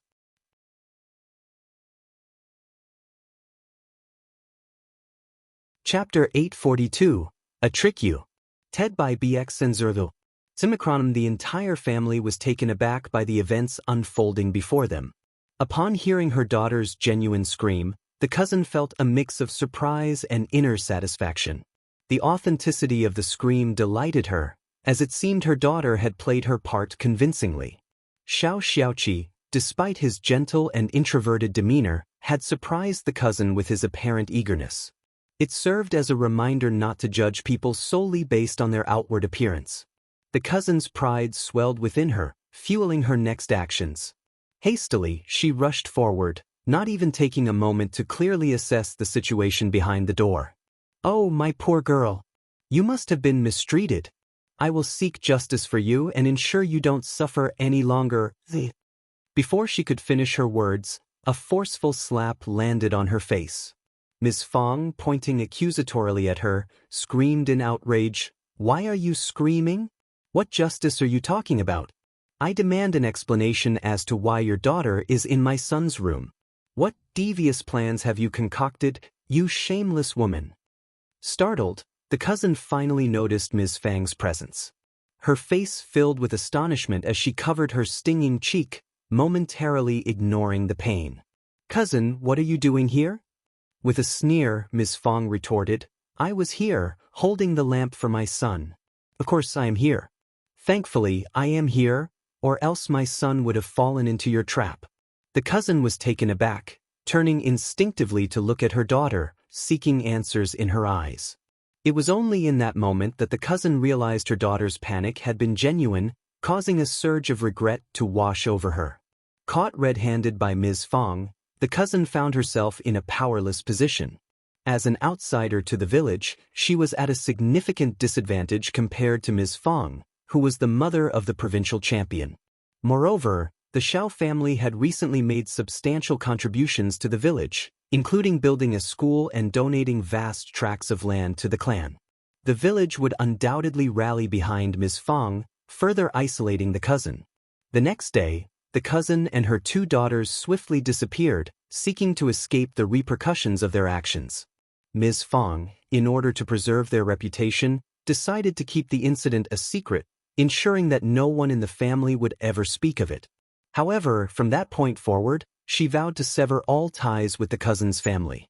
Qi, likely startled by the entire ordeal, advised Ms. Fong against arranging any future martial unions for him. Ms. Fong couldn't help but laugh and cry at the same time. She refused to let Qi entertain such thoughts and resolved to find a suitable suitor, promising herself that such a situation would never occur again. Qi had no choice but to comply and refrain from mentioning the incident any further. However, on this particular day, Ms. Fong spoke of the incident, even entertaining the belief that Qi had chosen to leave home and join the army to evade any future marital arrangements. The rest of the family was left dumbfounded upon hearing this conjecture, unsure of how to respond. Eldest uncle remained silent, his disapproval evident on his somber face. Feeling helpless, Qi turned to Xiao Yunduan, his expression filled with longing and desperation. Xiao Yunduan let out a heavy sigh, his head throbbing with the weight of the situation. He decided to lead Ms. Fong and eldest uncle into the hall, seeking a private space for a conversation. Inside the hall, faint murmurs of argument could be heard, but they quickly gave way to Ms. Fang's heart-wrenching sobs. Qi felt a profound sense of sadness wash over him, and his head drooped gradually. He began to consider the possibility of relinquishing his desire to join the army if it meant alleviating his mother's distress and waiting for another opportunity in the future. However, Xiao Yunduan, through his persuasive efforts, managed to sway eldest uncle and Ms. Fong. With a sudden burst of emotion, Ms. Fong rushed out of the hall, engulfing Qi in a tight embrace. Amidst her tears, she cried, "Qi, remember that we are all eagerly awaiting your safe return. Take care of yourself and come back home unharmed."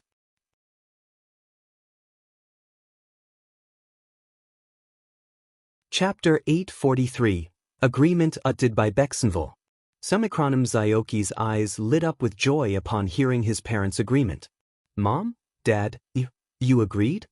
Ms. Fong and eldest uncle couldn't help but feel a pang of bitterness as they witnessed their son's elation upon receiving their approval. They realized that Qi truly desired to join the army, and it wouldn't be fair to confine him at home.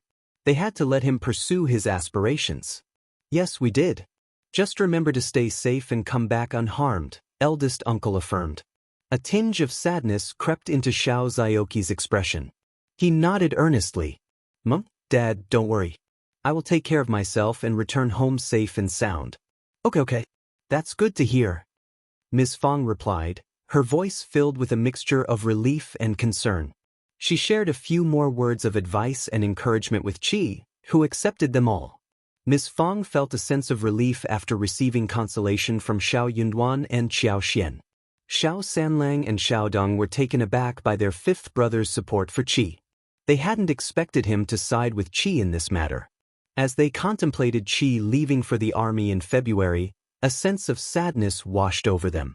If their fifth brother believed that Qi would be fine, they took solace in the notion that he would ensure Qi's safety.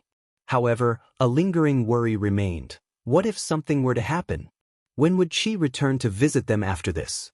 Would it be several more years? The thought of a prolonged separation only deepened their sorrow.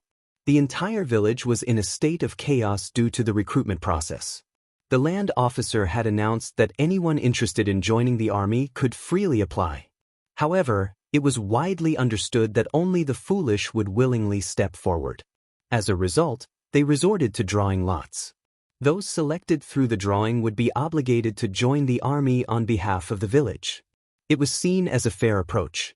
However, to everyone's surprise, the first section of the Xiao family decided to volunteer without waiting for the drawing. Qi was enlisting in the army. The news sent shockwaves throughout the village. The villagers had assumed that the first section of the Xiao family would be exempt from the drawing process. After all, Xiao Yunduan held a prestigious position as a recommended man, bringing honor to the clan and sparing them from any troubles within the village. Moreover, the first section of the Xiao family had already made significant contributions, donating vast stretches of land and funds for the school. These acts of generosity had earned them a level of respect and exemption from the drawing. However, those who voiced their dissent were expected to make their own contributions in the form of donations towards the fields and school before they were allowed to express their opinions.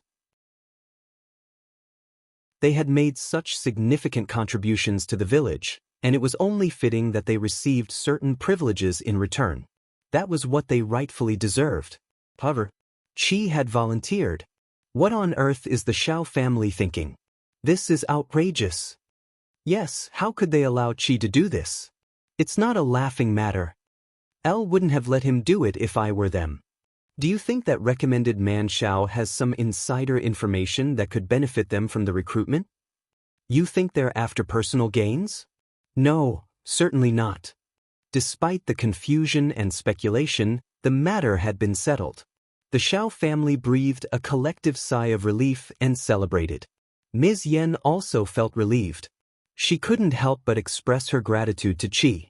She believed he was capable enough to ensure his own safety. If her husband had been selected through the drawing of lots, it would have been a dreadful situation. Ms. Niu and second uncle shared the same sentiment. They finally felt a sense of relief when Qi volunteered, knowing that their own son was spared from being chosen. Ms.Zhang's hands clenched tightly, her head lowered, and a coldness emanated from her eyes. Her lips twitched with disdain. She despised seeing Ms. Yen showering their parents with flattery like this. The first section of the family had never treated her well or helped her attain any form of prosperity. The most they had done for her was share some food. Yet, she still visited them whenever she found the time, seemingly content.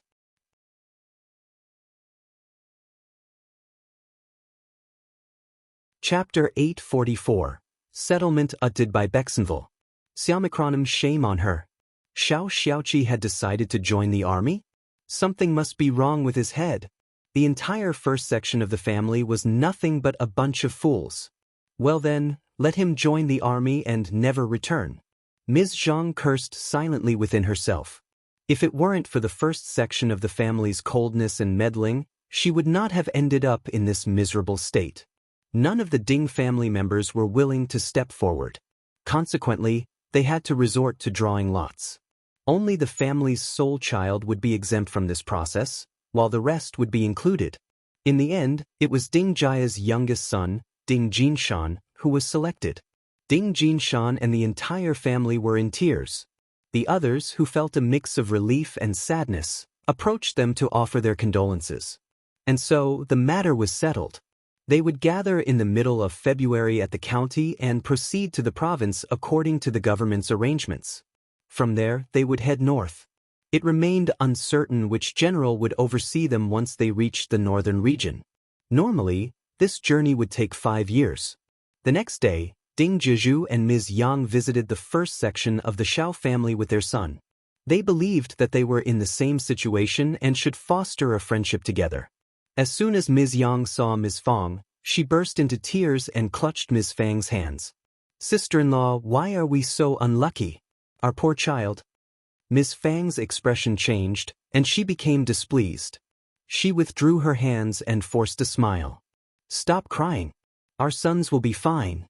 Perhaps they will return as officials, bringing us great honor, right?"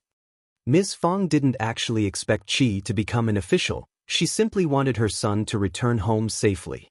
But Ms. Yang's words seemed to carry a sense of bad luck, and she was trying to counteract that with her own optimistic remark.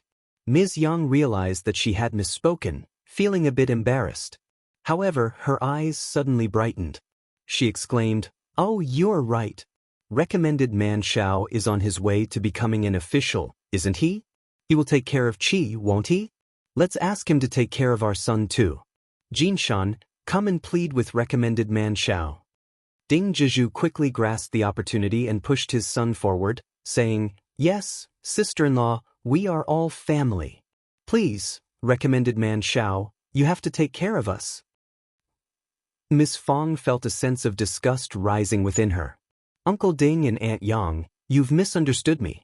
I still have the spring examination next year, and it's uncertain if I will even achieve the status of an advanced scholar.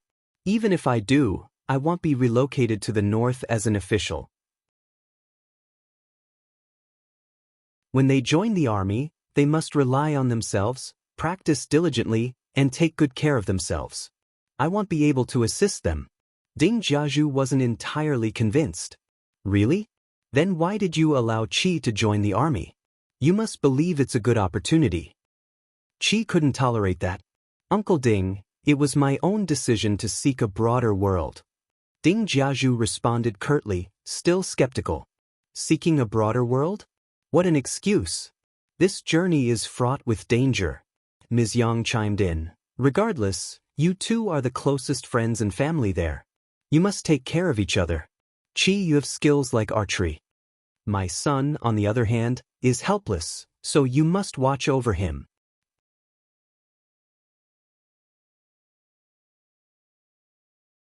Chapter 845. Annoyed by Bexenville. Ms. Fong and the others remained silent, processing Ms. Yang's words. Without the final sentence, Ms. Yang's remarks seemed acceptable. However, the last comment struck a nerve. Qi smiled reassuringly. "Don't worry, we'll support each other." "Good, that's good." Ding Zhizhu and Ms. Yang continued to nag for a while longer before departing with gloomy expressions. Ding Jinshan was still unmarried, which concerned Ms. Yang. She relentlessly searched for potential suitors for her son, hoping to secure a marriage and secure a bloodline in case Ding Jinshan faced an untimely demise. However, no respectable families were willing to accept them as in-laws in the current circumstances, unless they were previously engaged and had to expedite the wedding.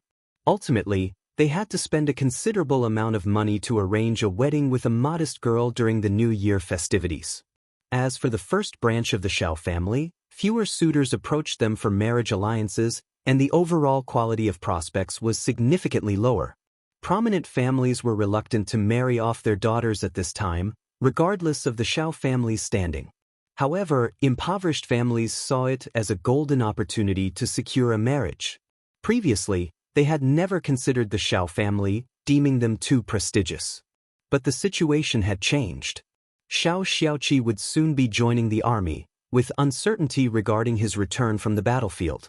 Consequently, respectable families were unwilling to form a marital union, leaving an opening for families of lesser standing. The Xiao family grew increasingly anxious to find a suitable bride for Xiao Xiaoqi, ensuring the continuation of their bloodline. Fong was infuriated. She became so angry that she forcefully expelled the matchmaker who had brought a gambler's daughter as a potential bride for Qi. Ms. Fong snapped, declaring that Qi was not getting married and that they had not been consulted about the matter. Her outburst was seen as irrational by some elderly men from the clan. They suggested that if something were to happen to Qi, at least he could have a child to carry on the family line. Ms. Fong felt a pang in her heart, but eldest uncle found the suggestion reasonable. He added his own input, which sparked a heated argument with Ms. Fong. The other family members intervened to stop the fight, and Qi himself expressed that he did not feel the need to get married at the moment. The whole issue was eventually dropped. However, rumors began circulating about Ms. Fong. Some even claimed that she was possessed and intentionally mistreated her youngest son. Qi paid no attention to the rumors. He remained happy and content, spending most of his time hunting in the mountains. This allowed him to hone his archery skills and physical prowess. Occasionally, family members like Qiao Xian would accompany him to gather resources from the mountains, but Qi often ventured alone. Qi even extended an invitation to Ding Jinshan to join him for practice. He offered to teach him archery and share some valuable tips, although he kept the teachings from his master to himself. However, Ding Jinshan showed no interest in going, and his parents forbade him from doing so. It's too cold in the mountains and there are wild animals too. It's too dangerous, his parents protested. What's the point of practicing now? You have plenty of time to train in the military camp. It's better to rest at home, they insisted.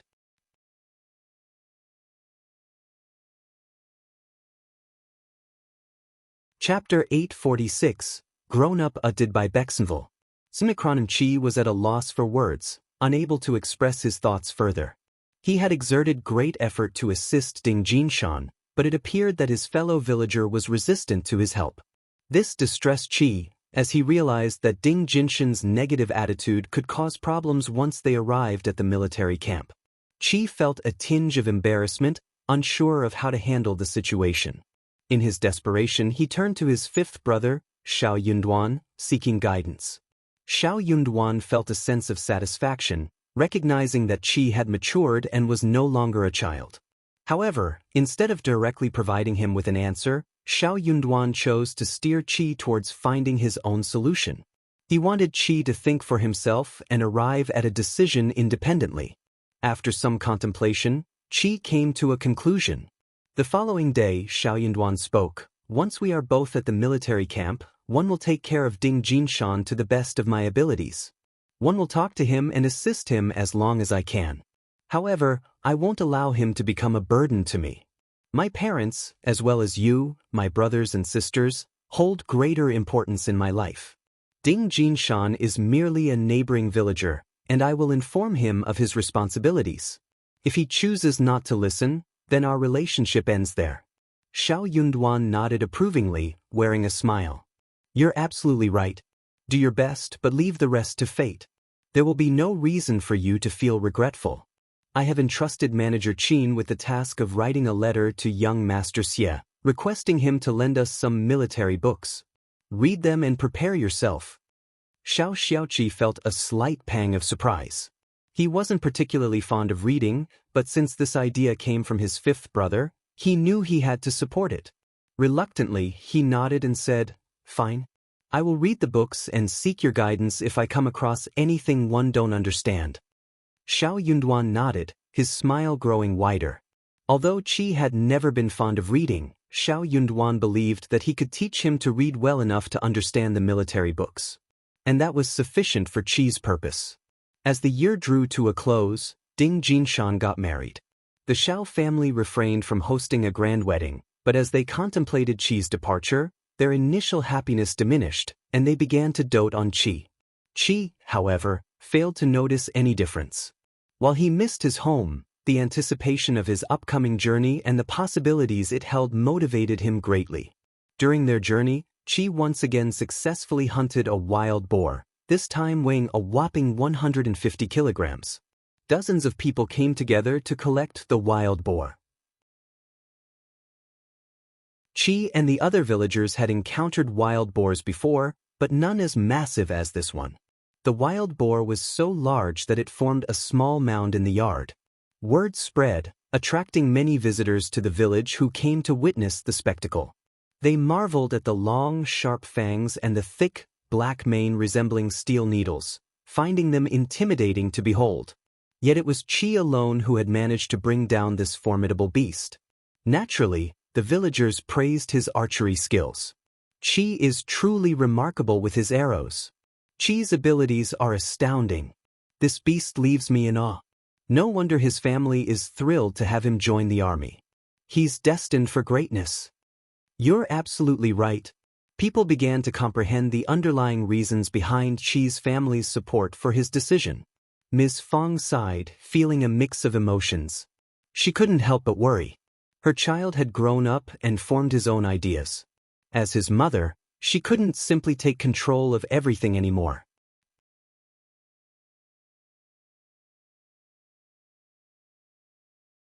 Chapter 847. Mute utted by Bexenville. Xiaomicronim. The most amusing aspect was that Ding Jinshan's family, upon witnessing the wild boar and cheese consistent success in bringing home prey each year, found themselves reinvigorated with motivation. Ding Jinshan approached Qi, inviting him to accompany him on a mountain trip and beseeching him to impart his archery skills. Qi accepted the request. However, after merely 3 days, Ding Jinshan relinquished his pursuit. He lacked experience and struggled to locate any targets. When Qi spotted an animal and instructed him to shoot, Ding Jinshan lacked the strength to draw the bowstring.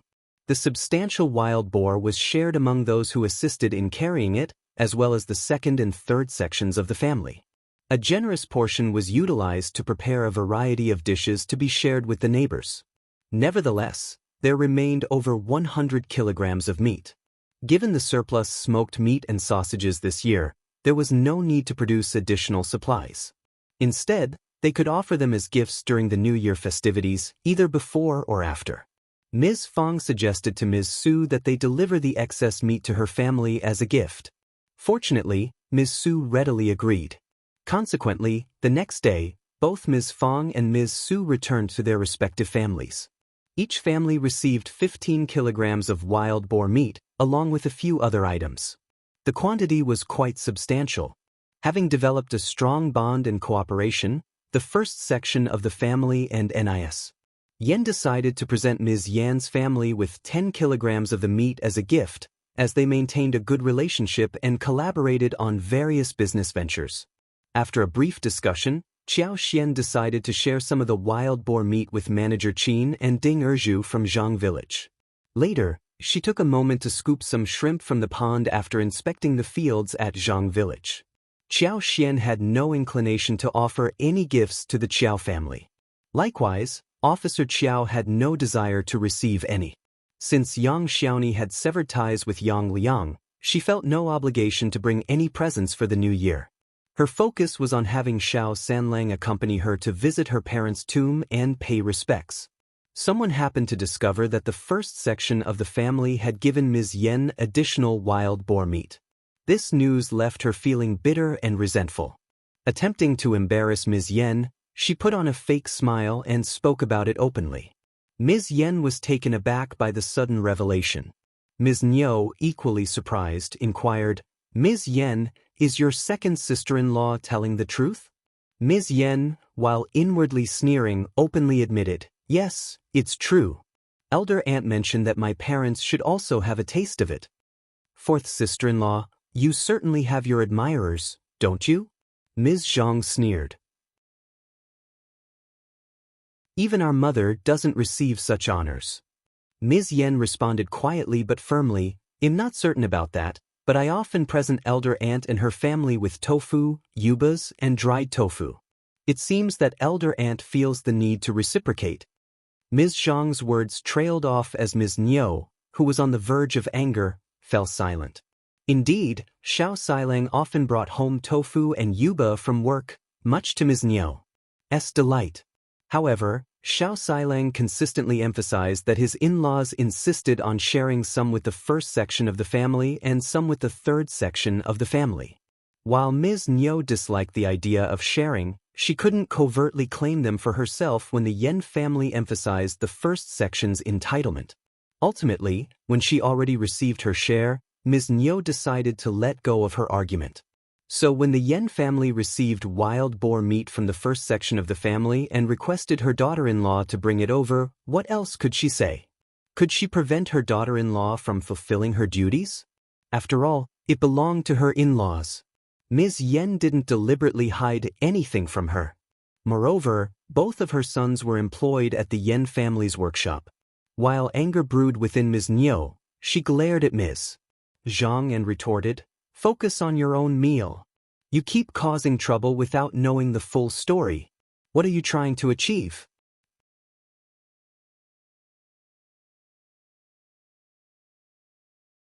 Chapter 848. Ms. Zhang's plan uttered by Bexenville. Xiaomicronim. Ms. Zhang trembled with anger, her face flushed. Yet, she lowered her head and refrained from uttering a word. Still, Her anger burned within her as she cursed Ms. Yen for being sneaky and her mother-in-law for being foolish enough to trust Ms. Yan's flattering words so easily. In her view, Ms. Yen constantly flattered the first section of the family, which resulted in them showering her with treats. However, they never extended such favors to her, making her feel utterly unfairly treated. Ms. Zhang seethed with anger. With the new year approaching and the first section of the family already distributing gifts to the in-laws, she wondered what her mother-in-law's plan was. Reluctant to ask directly, she privately vented her frustrations to her husband. Xiao Erlang held disdain for the Zhang family, feeling repulsed by them. Nevertheless, he acknowledged Ms. Zhang's valid point. They should present gifts to their own family during the new year, otherwise, it would be seen as mistreatment of the daughter-in-law, causing her great humiliation. Xiao Erlang mustered the courage to propose the idea to Ms.Mi. However, before he could complete his suggestion, Ms.Mi snapped, "She instructed you to ask me, didn't she? What is she thinking? Gifts for the new year? Absolutely not. Tell her to leave. It's out of the question.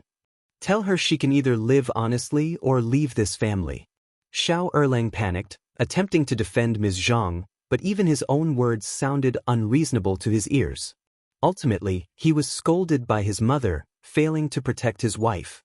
Ms. Zhang cried, overcome by a mix of sadness and anger. Weren't they supposed to forgive her for what had happened? It was all a lie. No one had forgotten that incident or truly forgiven her. She could sense that her husband still harbored resentment against her whenever the incident was brought up. But it wasn't her fault. Not at all. They were at fault too. Ms. Zhang no longer dared to mention the gifts to her mother, which filled her with guilt. However, Ms.Mi kept her away from anything valuable, and she couldn't even sneak anything out. Out of pity, Xiao Erlang managed to give her some extra money. But it was so little, merely 3 qian, barely enough for anything.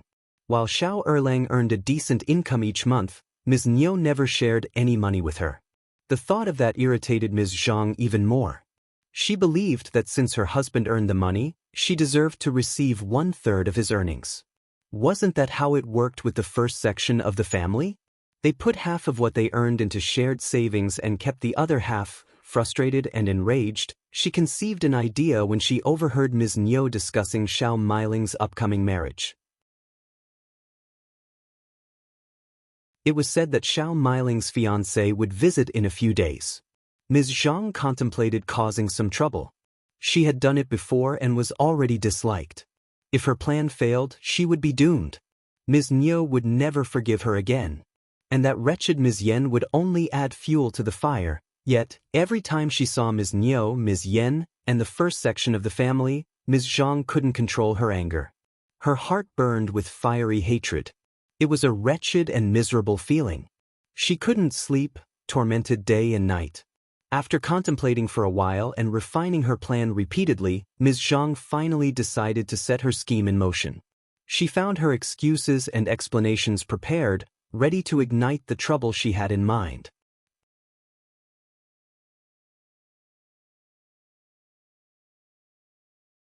Chapter 849.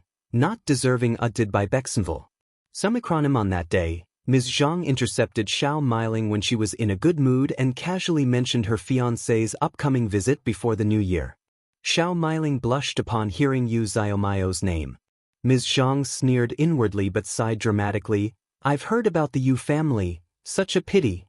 Xiao Miling grew slightly furious, staring at Ms. Zhang. "What do you mean?" Ms. Zhang responded, "It's quite obvious. Xiao Yunduan has become a provincial champion, soon to become an advanced scholar and an official. His father-in-law already holds a government position. He's destined for a promising future. You're his cousin, but you come from a different background. Now your 2 brothers are making money, and your life is going to improve. However, you got engaged too early. If you had started seeking a suitor now, you might have had many suitors vying for your attention. Look at your elder aunt. She's so clever that she hasn't even engaged Taotao yet. She wants to wait until Xiao Yunduan becomes an advanced scholar and find her a suitor, perhaps someone from a wealthy family. She's quite calculating, isn't she? But she's Taotao's mother after all. It's understandable that she's looking out for Taotao's best interests. However, you're also a daughter of the Xiao family, and she does nothing to help you. She even allows your mother to get you engaged so early because she has her own motives, maybe even something sinister, I believe. Xiao Miling bit her lip, growing pale, suddenly overwhelmed by jealousy. She had never been fond of Taotao, yet she was going to marry someone of nobility because of her brother. Perhaps she would become the wife of a young master, leading a carefree life. But what about her? She was marrying into an ordinary farmer's family. She would have to work for the household and labor in the fields. Despite her hard work, she would only receive meager income for the rest of her life. Her second sister-in-law had a point. She deserved a better family. Her cousin would become an official next year, while she would be the cousin of an official coming from such different circumstances. How could an ordinary farmer's family be sufficient for her? She had to admit that she wasn't as exceptional as Taotao, but couldn't she at least marry into a wealthy landlord's family? Xiao Miling sneered. Why didn't you say this earlier, second sister-in-law? What's the point of mentioning it now? They were already engaged. Xiao Miling felt even more miserable. Zhang let out a slight sneer. She continued, Miling, it's never too late. You're not married yet, right? You can even break off the engagement. The Yu family doesn't deserve you. You have to think about it and avoid ruining yourself. Xiao Miling hesitated. Breaking off an engagement could tarnish a girl's reputation, and she was well aware of that. Zhang seemed to have sensed her concerns and wore a knowing smile. Once Xiao Yunduan becomes an official, you'll become the cousin of an official with a respectable family background. You'll stand out from other girls whose engagements are broken. When that time comes, no one will blame you for this stain. They'll flock to your door, begging for the chance to court you. Xiao Miling's spirits were lifted upon hearing this. Yes, she would indeed be different from other girls whose engagements were broken. The Yu family didn't deserve her, and she was determined to break off the engagement with them. Only foolish people would reject such a well-thought-out plan.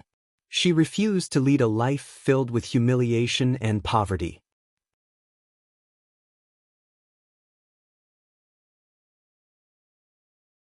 Chapter 850. Regretful Utted by Bexenville.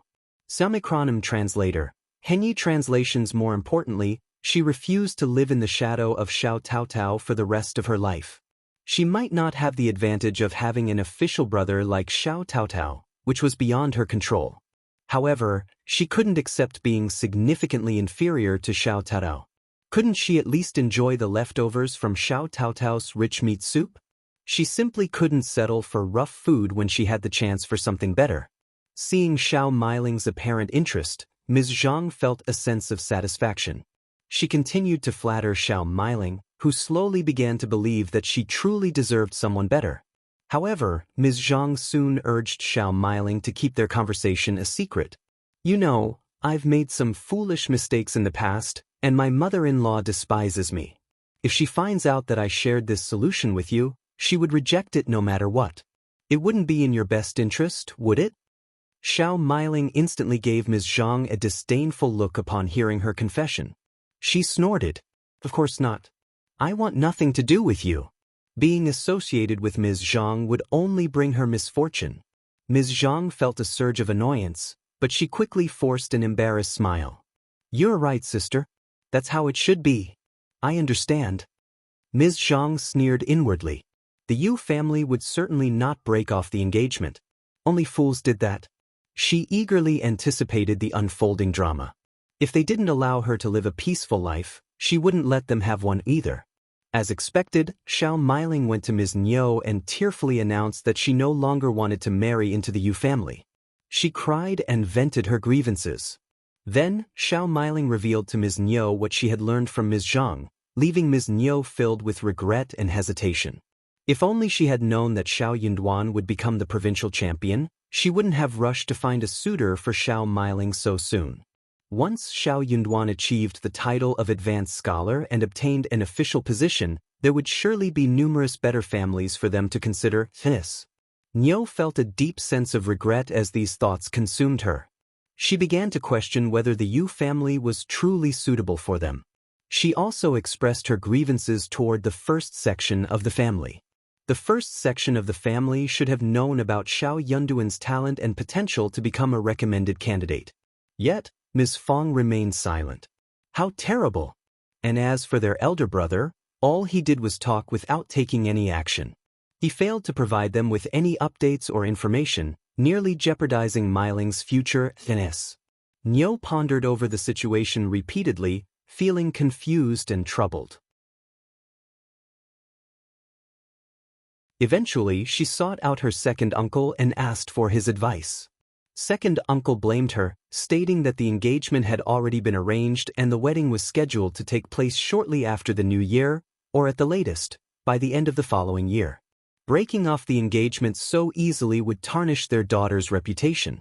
However, second uncle fell silent after hearing Ms. Niu's analysis. After some contemplation, he responded, "Breaking off the engagement doesn't seem like an easy task.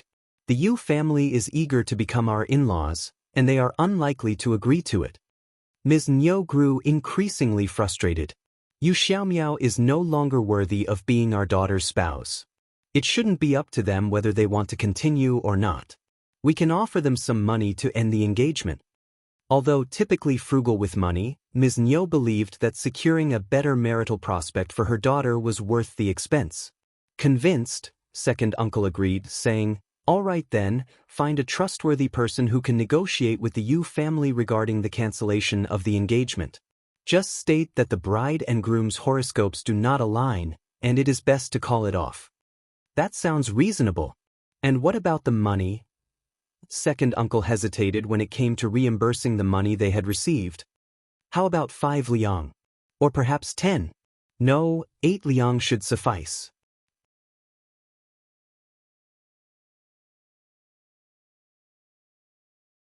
Chapter 851. The Yu family's fury uttered by Bexenville. CM 8 liang was already a significant amount for them. Many families struggled to save even 8 liang within a year. Ms. Niu nodded in agreement. It would be wise for them to act sooner rather than later. The next day, Ms. Niu hurriedly set out to find a matchmaker. Ms.Zhang observed her actions and had a vague understanding of her intentions. She silently sneered. The matchmaker had already profited from Ms. Niu and decided to accompany her on the visit, although she found the entire situation ridiculous. As expected, the Yu family reacted with anger. What are they talking about? Are they joking with us? We've exchanged birth dates and everything matches. They simply don't think we're good enough for them. We won't tolerate being bullied like this. There's no way we're breaking off the engagement. Or I can share this story with others and gauge their opinions. Absolutely. It's non-negotiable. The Yu family was delighted to learn that Xiao Yunduan had become a provincial champion. Although Xiao Miling was not Xiao Yunduan's sister, she was his cousin, after all. If they encountered any difficulties and sought his help, he would never turn them down. Moreover, the martial alliance would greatly benefit their family's reputation. The Yen family also had a prosperous workshop. By establishing a martial connection between the two families, the Yu family might even secure employment at the Yen family's workshop. Earning 1 or 2 liang per month for easy work, what a fantastic opportunity. Additionally, the Xiao family had established a school in Xiaoding village, and their children could attend classes there without paying tuition fees. These were all advantages of the martial alliance. Only foolish individuals would forfeit such an opportunity. In a surprising turn of events, the Xiao family decided to call off the engagement, seemingly due to a sudden lack of confidence. But the Yu family was determined not to let that happen. It was an incredibly humiliating situation. The matchmaker, recognizing the unreasonableness of the Yu family, quietly slipped away instead of engaging in an argument. Blamed and scolded by the Yu family, the matchmaker felt irritated. When passing on the message to Ms. Niu, she added some inflammatory remarks, further fueling the fire. Ms. Niu was also seething with anger. She slammed her hand on the table and cursed, "What a foolish family! Unreasonable people! We will never marry Miling into their household. She would only suffer. We refuse to proceed." Ms.Mi appeared to have found a justifiable excuse to continue with her decision. Taking matters into her own hands, she personally went to the Yu family. Ms.Mi hurled vulgar words at them. Even when she offered to repay them with 10 liang, they engaged in a heated argument that eventually led to a complete dissolution of the engagement. The Yu family was the aggrieved party, but they feared that if Ms.Mi sought help from the esteemed Xiao, they would be powerless to intervene. To gain sympathy and support, they shared their ordeal with others. The Xiao family's arrogance knew no bounds. Such bullying was unprecedented in their eyes. After they had already exchanged birth dates, they suddenly decided to call off the engagement. The news of this development quickly spread throughout Xiaoding village, reaching every household. Ms. Fang expressed her disbelief, cursing, "What has gotten into these two? How could they act so unethically? They don't seem to care about the reputation of either the Yu family or their own daughter." Xiao Xian let out a sigh, sharing the sentiment. No respectable family would be willing to establish a marital connection with them now, given their reputation for snobbishness. Even if there were wealthy families interested in marrying Xiao Meiling, she might end up as a concubine or face bullying after the marriage, considering the circumstances.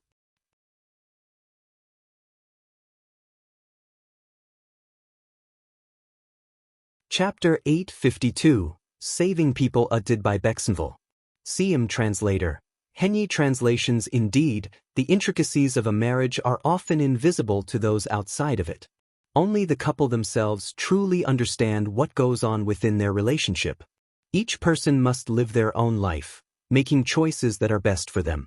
In light of these events, Ms. Fang's concern for Taotao grew. Xiao Xian reassured her with a smile. "Don't worry, Ma. We come from different sections of the family. If anyone assumes we are the same, we don't need to consider such a suitor. Trust me, Taotao will surely marry a good man." Ms. Fang found some solace in these words. However, Ms.Mi did not anticipate that the Yu family would spread the news, causing her immense anger. She vented her frustration through vehement curses at home. Xiao Meiling was consumed by anger, constantly shedding tears within the confines of her home. Ms.Mi and second uncle sought help from Ms. Fang and elder uncle. "Brother, sister-in-law, you must help us." Ms.Mi's tearful plea only fueled Ms. Fang's fury. "What right do you have to cry? This is all your own fault. If you didn't want to go through with the marriage, you shouldn't have arranged it in the first place. No one forced you into this. You exchanged birth dates and even set a wedding date. And now you break it off? It's highly unethical. The Yu family is a good family that has been humiliated. Of course they are upset.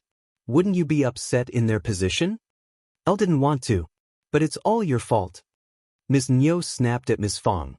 "If you had informed us that Yunduan would achieve such success, we wouldn't have arranged a marriage for Meiling. But you purposely concealed the truth, and you don't even want Taotao to find a suitor. You must have done that intentionally." "You." Ms. Fang was infuriated by these accusations. Whether Yunduan would become a recommended man was uncertain for everyone. "What nonsense are you spouting? It's utterly ridiculous. And I haven't found a suitor for Taotao because I don't think she should get married right now. How is that even relevant? Any more nonsense like this, and I'll slap it right across your face." Ms.Mi's eyes widened, clearly unconvinced, but she chose not to engage in further argument. Times had changed. After Xiao Yunduan became the provincial champion, the second branch of the family was no longer as confrontational as before. They might still be bothersome, but not as forceful. However, second uncle chimed in. "Elder sister-in-law, let it go. It's already over. But you must help Meiling, or her life will be ruined." "Yes, that's exactly what one mean. The Yu family is nothing but bullies. They're spreading these stories just to tarnish Meiling's reputation. They were never a suitable match anyway." Absolutely true. Seeing the couple agree with each other in a reasonable manner, Ms. Fang was too exhausted to make any further complaints. The room fell into a heavy silence. Even eldest uncle, who had always held his brothers in high regard, was visibly flushed with anger. Clearly, the blame rested with the second branch of the family. Ms. Fang regarded them with disdain. So, your daughter is the only one with a reputation to protect? What about their son? You exchanged birth dates, and the wedding date was about to be finalized. And now, you want to break off the engagement? How can that be considered reasonable? Furthermore, they seem to be expecting Xiao Yunduan to come to their defense, as if he held some influence. Ms. Fang retorted, you initiated the engagement, so it's your responsibility. You have to resolve the matter with the Yu family yourselves. We can't be of any assistance. And neither can Yunduan. What do you expect from him? To use his position to bully the weak? He would never engage in such unethical behavior.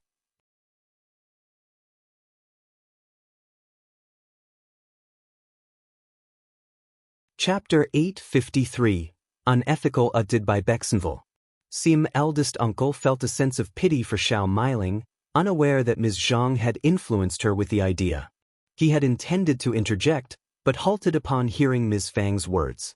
It was clear that this couple had come to their doorstep not seeking the help of ordinary people like him and Ms. Fang, but rather aiming for Yunduan's assistance. As he contemplated this, eldest uncle grew increasingly uneasy, realizing that they were trying to manipulate Yunduan into using his limited authority to retaliate against the other family. This deeply troubled him. Such behavior was unquestionably unethical. That's not what we mean. Second uncle and Ms.Mi didn't dare to admit it. This marriage isn't a good match, and we have every right to call it off. We even offered to pay them back 10 liang, but they still refused to let go. Now the whole situation has become public, and Meiling will suffer greatly if she marries into that family. Elder brother, elder sister-in-law, you've seen Meiling grow up. You can't just abandon her like this, can you? Ms. Fang sneered. But you are the ones who created this mess. It's utterly unreasonable to expect us to take over and clean it up. Elder uncle carefully pondered the situation before speaking up. Ms. Fang, let's calm ourselves down. There's no use complaining when things have already reached this point.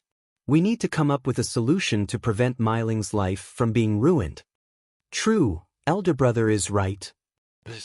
Nyo and second uncle nodded in agreement. Ms. Fang sneered inwardly, convinced that Meiling's life was already in ruins.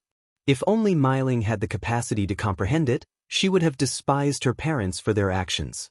Ms. Fang chimed in, what if Miss Chiao and I accompany you to the Yu family and help you reconcile, so that the two families can reunite? No, that wouldn't work. Why not? Meiling will be subjected to bullying in such a situation. Then let the Yu family make a promise. Yunduan should be able to help you. We can all live in peace, and if anyone bullies Meiling and the news reaches us, we won't forgive them for it. Elder uncle's eyes lit up and he added, I think it's a good idea.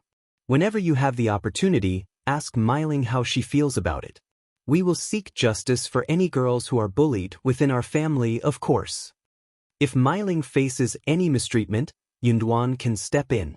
What do you think, brother and sister-in-law? I believe it's a reasonable solution. The Yu family isn't foolish enough to intentionally harm Meiling. Ms.Mi and second uncle exchanged a bewildered glance with each other. This wasn't what they had intended. They had wanted to break off the engagement. However, Ms. Fang had already spoken resolutely, and elder uncle had agreed. Xiao Yunduan would likely heed his parents' advice as well. Ms.Mi and second uncle gritted their teeth in anger, their words failing them. Elder brother and elder sister-in-law are so heartless. They must have deliberately orchestrated this. They don't want a bright future for Meiling. This is all your fault. Why did you rush into making a decision about Meiling's engagement? Damn you! Meiling is no longer a child. She's old enough to have suitors. I had no idea that Yunduan would become a provincial champion or hold an official position. If I had known, one would have called off the engagement. It's all because of elder sister-in-law concealing everything from us.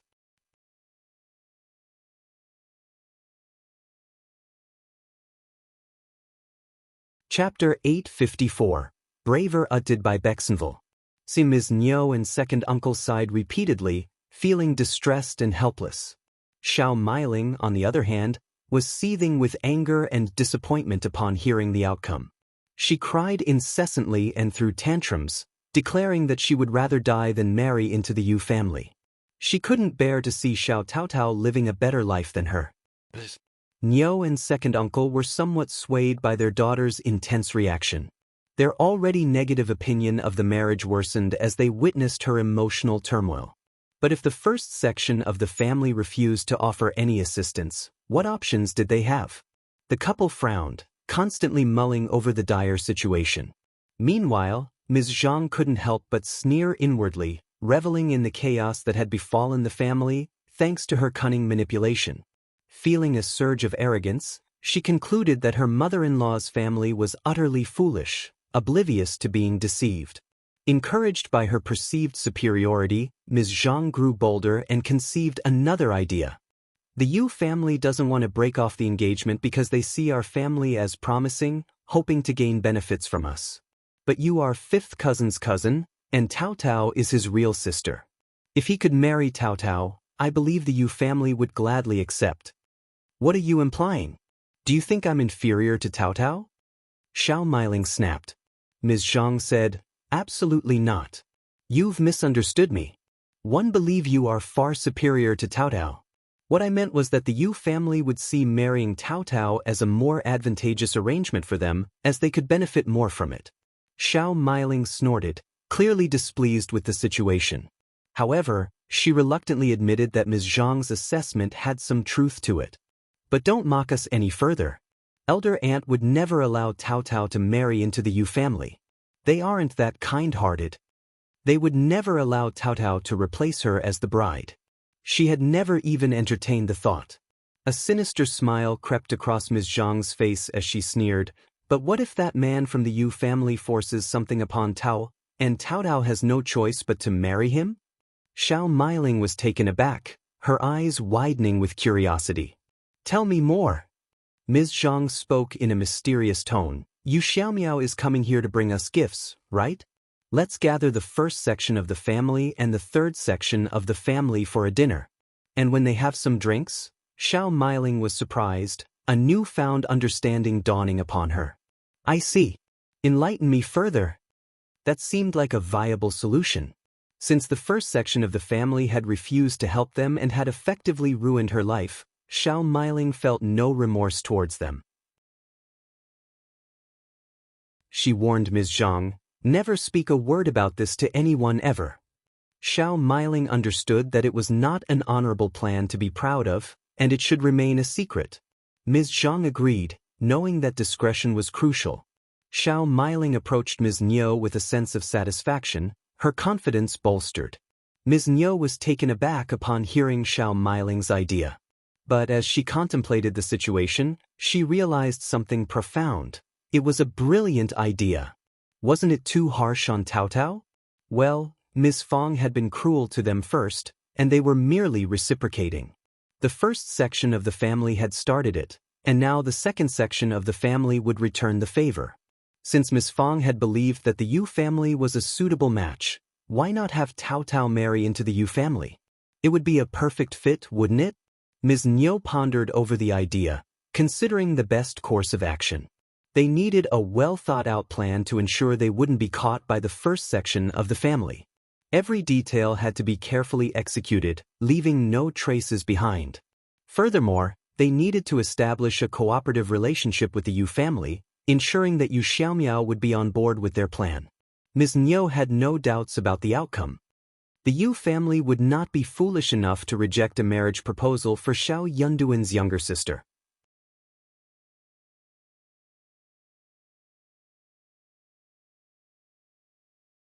Chapter 855. The Invitation Uttered by Bexenville. The first section of the family had expected the second section of the family to continue making a fuss about the situation, but to their surprise, it abruptly stopped. They let out a collective sigh of relief, grateful for the respite. Ms. Fong voiced her opinion. I'll think that they must have realized that it is an unreasonable thing, and we want help them. Indeed, it seemed that the second section of the family had come to the same conclusion. Ms. Niu and second uncle approached the first section of the family once again, wearing guilty expressions and suggesting that they could proceed with marrying Xiao Miling off to the Yu family instead. Recognizing that they were all part of the same family, the first section of the family agreed readily, promising to support them if the Yu family were to mistreat Xiao Miling.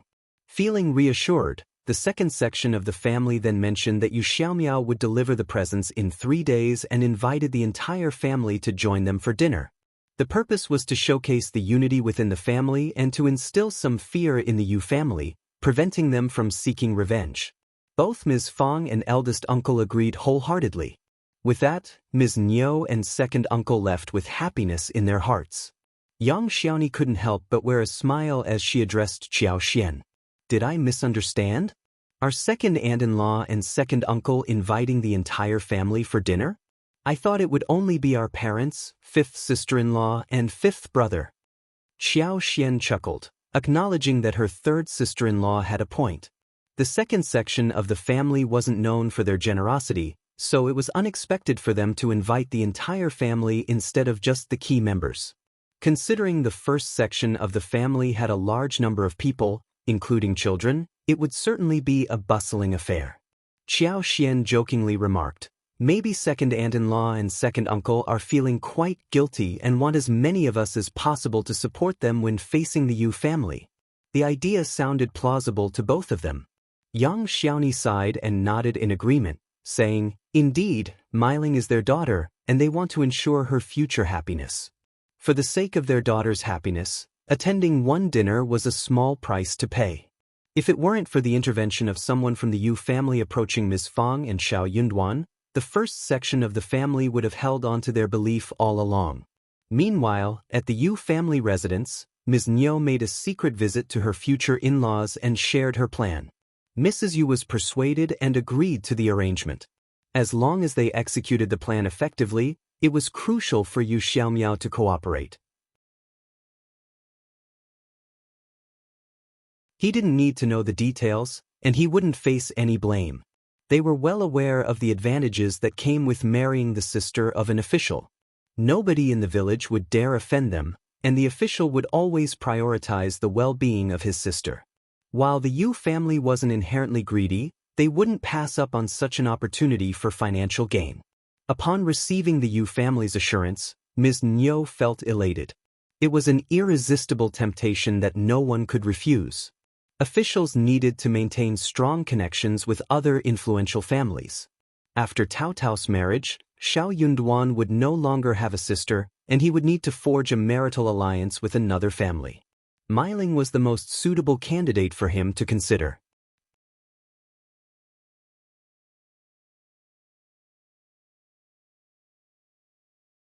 Chapter 856, Disorganization Utted by Bexenville. Seemed maybe Miling could marry into an official's family and become the wife of an official. This idea further fueled Ms. Niu's determination. She was determined to make it happen, no matter what. However, when Mrs. Yu shared the plan with her husband and Yu Xiaomiao, they exchanged a glance and immediately dismissed the idea.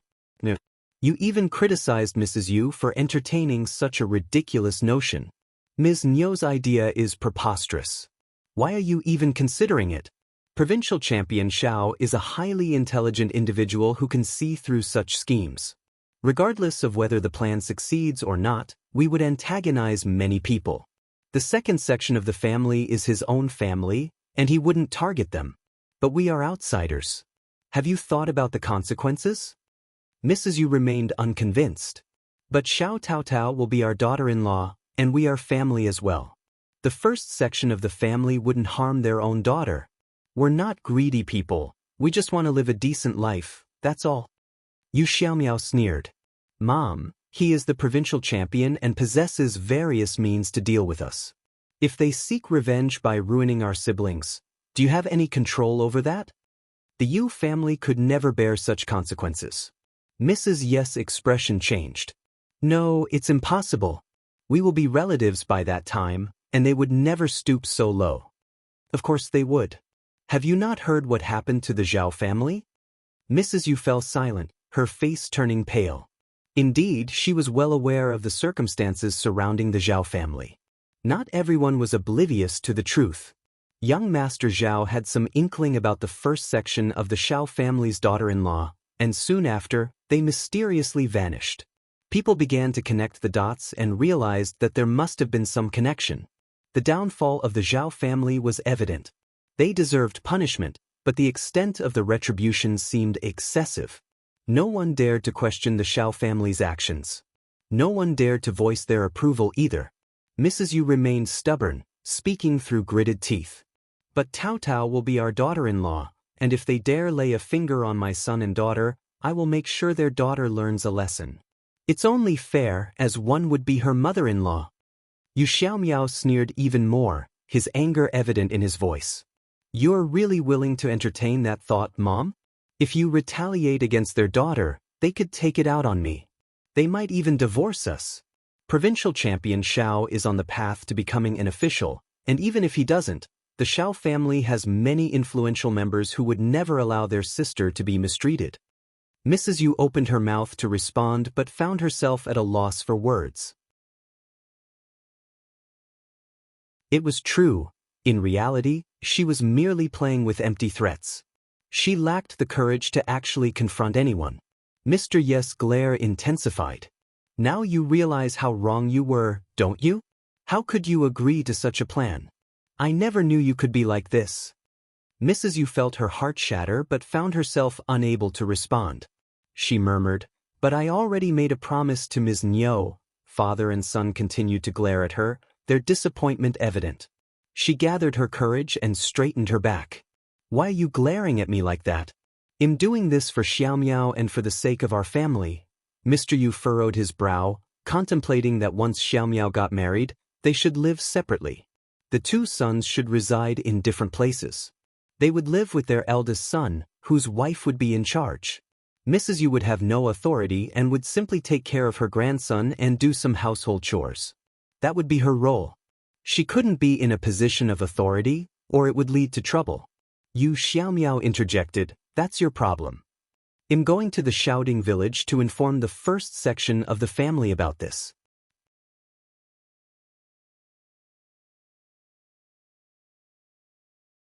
Chapter 857, Truth Uttered by Grownup. Sim what? No way. But that's how it should be. I'll be so humiliated. Yu shouted in anger. You talk about humiliation? Xiaomiao is right. We should inform Provincial Champion Shao about this. It's their family matter, and we shouldn't interfere. We can break off the engagement and demand compensation of no less than 10 liang. Not a penny less. They didn't like the way things had turned out, but it was pointless to continue. They could gain a new daughter-in-law with the compensation. However, Yu Xiaomiao had his own plan. Well, see, Mr. Yu understood his child. He had his own ideas, so he didn't press the matter further. Besides, he didn't want to discuss it any longer. His son could do as he pleased, as long as he didn't blame his parents for it. It was good that he wasn't as confused as his mother, so he didn't go overboard. As evening fell, Yu Xiaomiao went to the first section of the Shao family. Recognizing him, Ms. Fong put on a friendly expression and invited him inside. Ms. Fong felt a twinge of guilt about the humiliation caused by the second section of the family. Yu Xiaomiao mentioned that he had a few private words to speak with Provincial Champion Shao, which should remain between them. Ms. Fong was puzzled, but she still went to ask Shao Yunduan. Shao Yunduan invited Yu Xiaomiao to join him in the study, where Qiao Xian was already present. As Ms. Fong was about to leave, Yu Xiaomiao smiled at her and gestured for her to stay. It was an awkward and embarrassing situation, and Yu Xiaomiao stumbled over the story.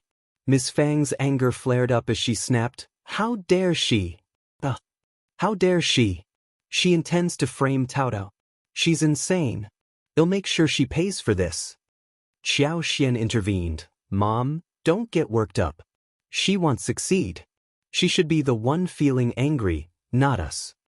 I knew it. How could she suddenly be so generous and invite us all to dinner? She wants to carry out her plan when there are many people present. Qiao Xian began to piece it all together. It had been confusing for them as well. No wonder they say that when rules are broken, something is amiss.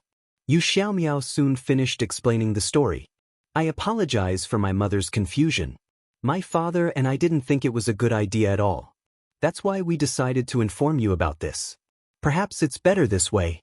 I'm sorry, Ms. Fang's gratitude towards you Xiaomiao grew. She said, we understand gratitude. If not for your revelation, we would have been framed. I apologize and thank you. That's what we should do. Alright then. I should be on my way. As it was getting late, Ms. Fang and Xiao Yunduan escorted Yu Xiaomiao out. Upon returning to the study, Ms. Fang was seething with anger, wishing she could confront Ms. Niu right away. Yunduan, Xiao Xian, what do you think? Xiao Xian and Xiao Yunduan exchanged glances, and after a moment, Xiao Yunduan spoke up, we have only heard Yu Xiaomiao's account, and we cannot be certain of the truth. Ms. Fang was taken aback, her brows furrowing. I don't believe he is lying. It's just like something your second aunt-in-law would do. Yu Xiaomiao's story brought back so many memories for her. Xiao Xian explained with a smile, Mom, my husband means that regardless of our intentions, we shouldn't blindly trust the words of one person. We should investigate and gather more information, or we might easily fall victim to framing.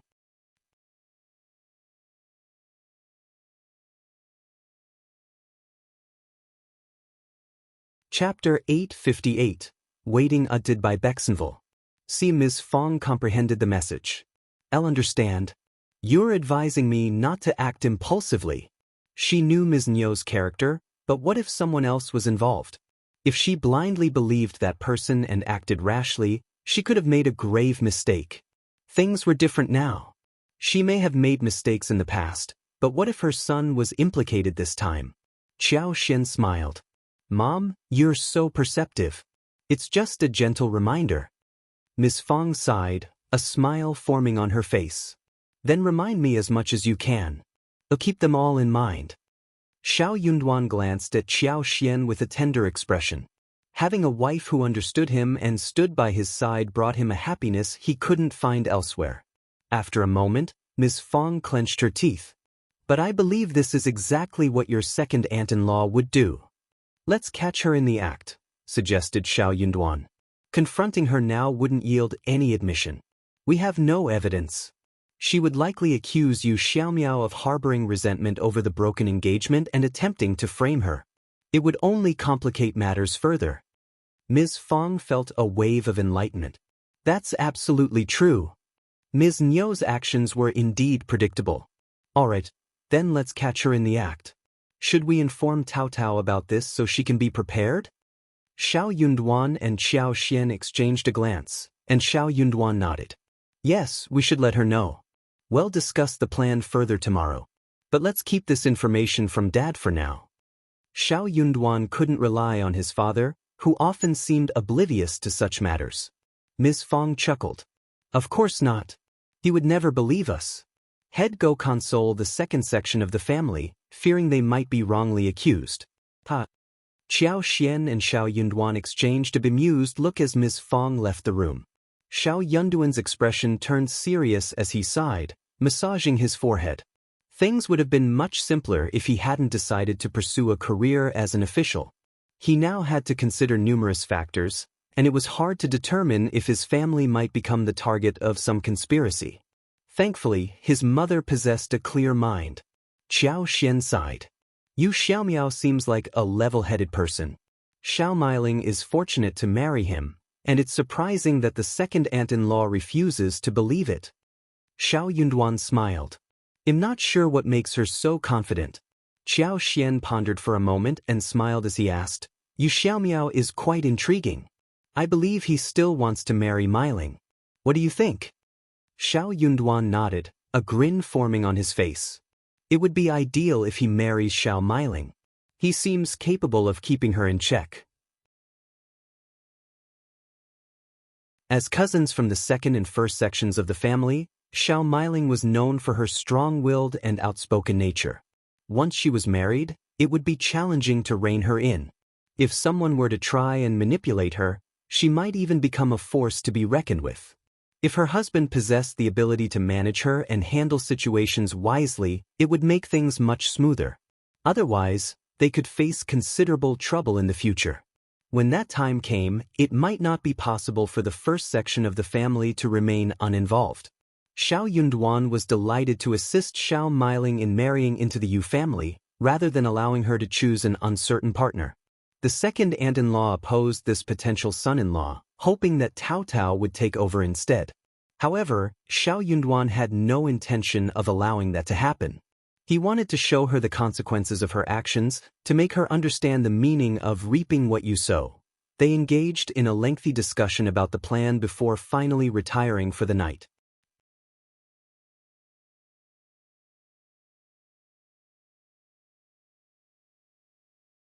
Chapter 859. Waiting Utted by Bexenville. The anticipated day arrived when Yu Xiaomiao came to present the gift. To ensure the success of their plan, the second section of the family spared no expense. They had 2 plump chickens slaughtered, braised 2 fish, and procured a variety of meat. They even had Xiao Silang bring tofu, yubas, and dried tofu from the Yen family the day before. Ms. Yen, unaware of the scheme, interpreted her mother-in-law's generous gesture of inviting the first and third sections of the family for dinner as a sign that they had reconsidered and accepted the marriage. Thus, she actively offered her assistance. Only Ms. Zhang's eyes gleamed with excitement, as if her heart was leaping with anticipation. She couldn't wait to witness the spectacle unfold. Yu Xiaomiao arrived at 10 in the morning, and Ms. Niu, along with second uncle, who still believed he was on their side, greeted him joyfully. Second uncle pulled him aside, speaking in a hushed and smiling voice. You need to pretend to be drunk, but not actually drunk. They'll have the brothers guide you to the wing room. Once the girl is there, you know what to do. Just remember not to go overboard. It was all part of the show, not a genuine move. Taotao would be defenseless if she ended up in the same room as Yu Xiaomiao. Second uncle certainly didn't want Yu Xiaomiao to make any real advances towards Taotao under his roof. It wouldn't bode well for his reputation. Yu Xiaomiao chuckled inwardly, then turned to his future father-in-law, nodding earnestly. But he couldn't help but wonder who would be accompanying him in the room. Ms. Niu instructed her 2 daughters-in-law to prepare 2 tables filled with delicious food and gathered the entire family together.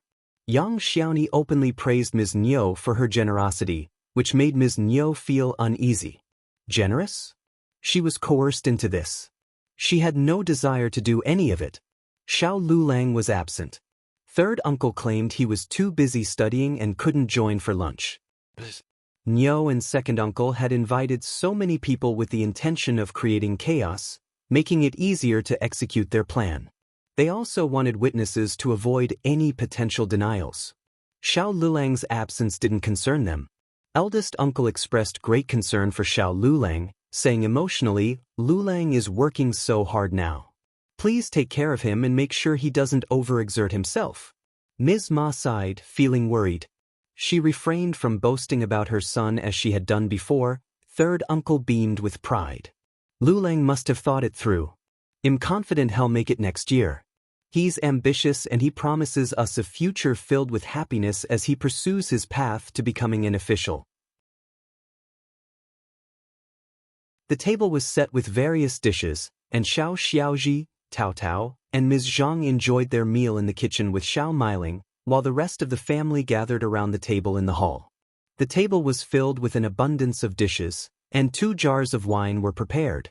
Second uncle opened the wine and invited everyone to join in the drinking. Ms. Fong discreetly glanced at Ms. Niu, who was far from stingy when it came to pouring the wine. She encouraged everyone to drink as much as they could. Ms. Fong cursed inwardly. That woman only showed generosity when she had ulterior motives. If given the chance, she would give her a thorough scolding. Yu Xiaomiao appeared to be heavily intoxicated as he reached the halfway mark. His face had turned red, and it was evident that he was truly drunk.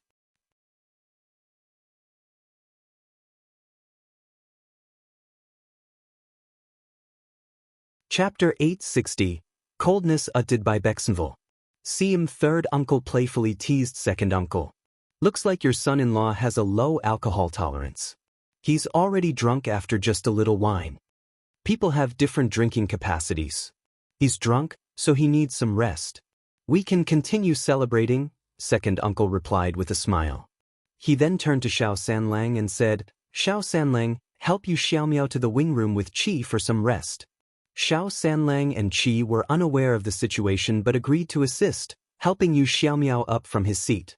Ms. Nyo stood up as well. I'll guide you in. Help him. Once Yu Xiaomiao was settled, Xiao Sanlang and Qi returned to the hall, and Ms. Nyo followed closely behind. She exchanged a few words in the kitchen, not to share any important information, but to provide Xiao Miling and Ms.Zhang with some subtle cues. Ms. Nyo walked briskly, feeling a sense of anticipation. She was eager to witness the unfolding drama.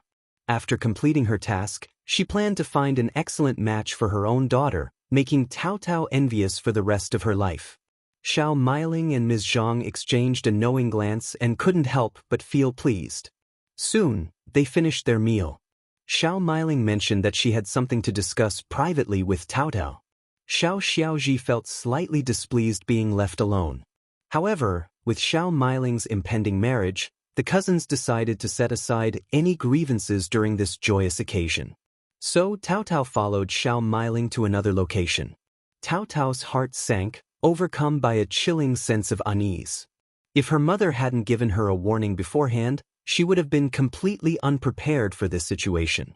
Xiao Miling glanced at Ms. Zhang as she led Taotao to the wing room, wearing a smile. I left my sewing needles and thread inside the room. Can you help me find them? Taotao gave her a complex look, a mixture of emotions swirling within her. Deep down, she wished that Xiao Miling would feel remorse at this final moment. Xiao Miling sensed the intensity of Taotao's gaze, feeling a discomforting sensation. However, she quickly dismissed the feeling. Taotao's palms grew clammy with sweat. Once inside the wing room, Xiao Miling pretended to search for something and asked Taotao for assistance.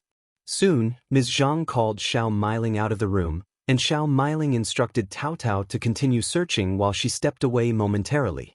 The two women exchanged a conniving grin before parting ways. Xiao Miling made her way back to the room, pretending to be oblivious to everything that was about to unfold. Meanwhile, Ms. Zhang went to relay the message to NIS. Once Ms. Nyo received the message, she would know that everything had been set in motion.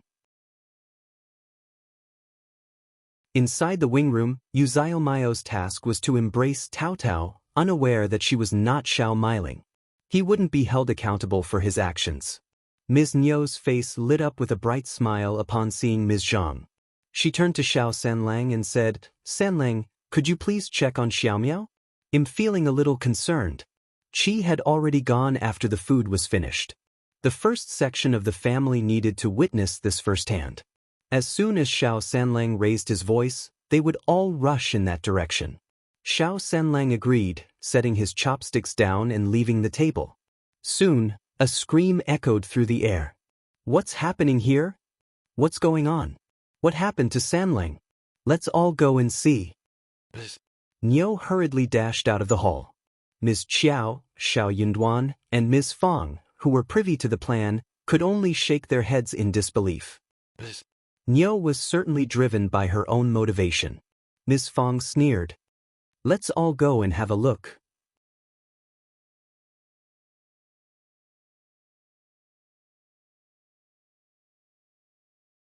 Chapter 861. Not Taotao uttered by Bexenville.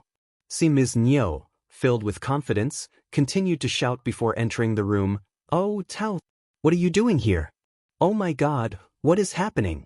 What should we do? Second uncle followed suit. What? Taotao? Why is Taotao in Xiaomao's room? Ms. Nyo exclaimed, Nobody knows what's going on. Oh my God. Ms. Fang, aware of the truth, sneered at Ms. Nyo, her eyes burning with anger, wishing she could slap her across the face. Xiao Xian struggled to contain her laughter, barely holding it in. Xiao Yunduan stood calmly by her side, enjoying the spectacle. Eldest uncle was on the verge of fainting. What? Taotao?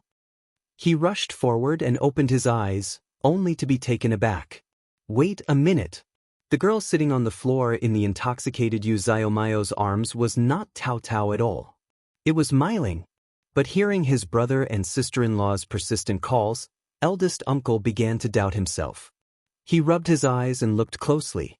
He wasn't mistaken. He could unmistakably recognize his own daughter. What? Brother and sister-in-law, are you sure?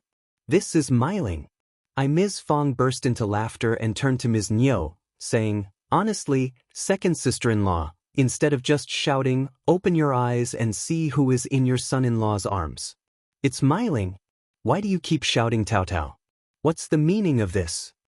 Ms. Fong raised her eyebrows and spoke furiously, why did you involve Taotao in this?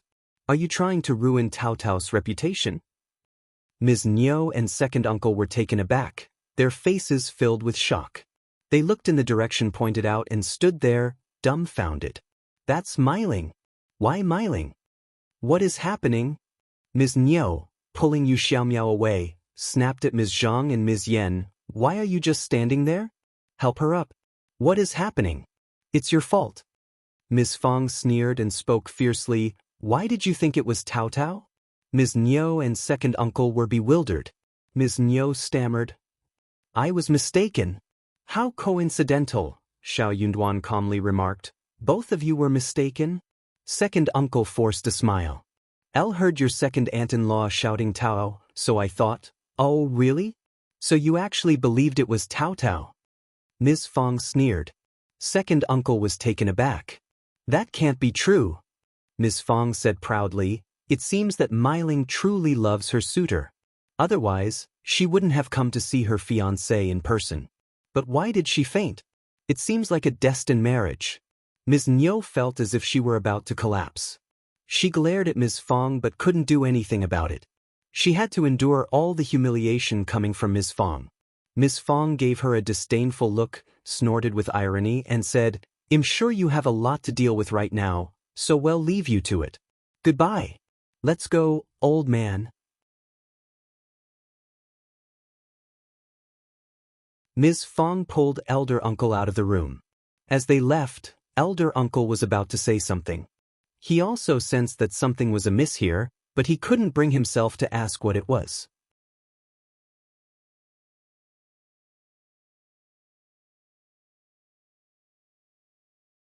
Chapter 862, Problem Utted by Bexenville. Ms. Fong and elder uncle departed, followed by Qiao Xian and Xiao Yunduan, who exchanged a knowing glance before leaving as well. Once they were gone, Ms. Nyo snapped at Ms. Yen, go and join the first section of the family.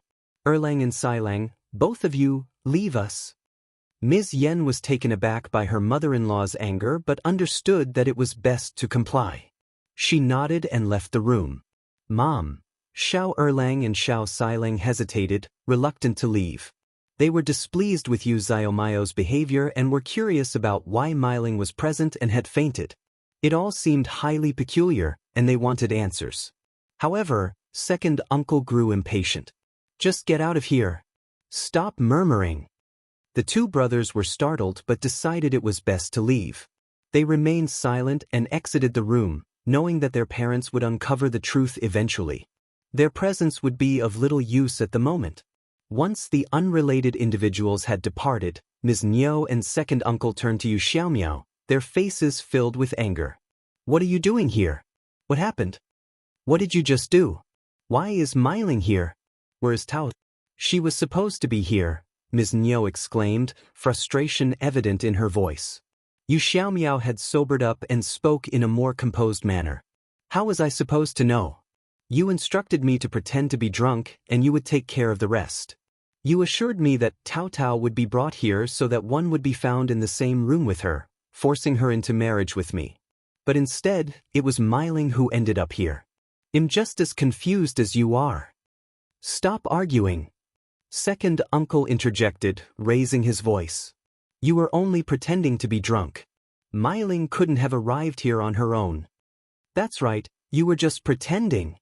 Ms. Nyo added. Yu Xiaomiao shouted in frustration, no, I wasn't. I may not have been truly drunk, but my head was spinning. Someone opened the door, and I didn't open my eyes immediately. When I finally did, I saw Miling on the floor.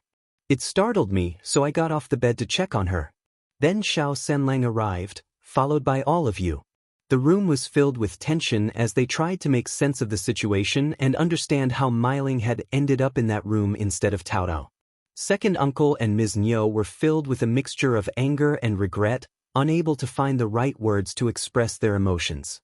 Realizing that Mi was awake, Yuezheng sneered inwardly but decided to suggest, "Perhaps we can ask Mi herself what happened."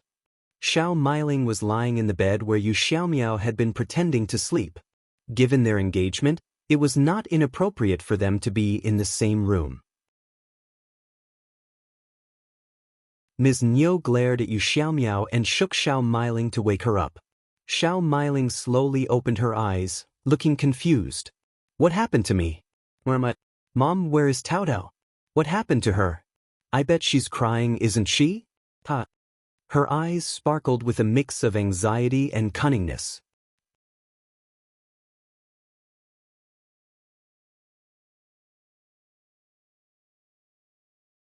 Chapter 863, Revenge Uttered by Grownup.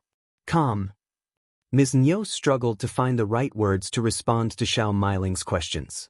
Yuezheng cleared his throat, trying to regain some control of the situation.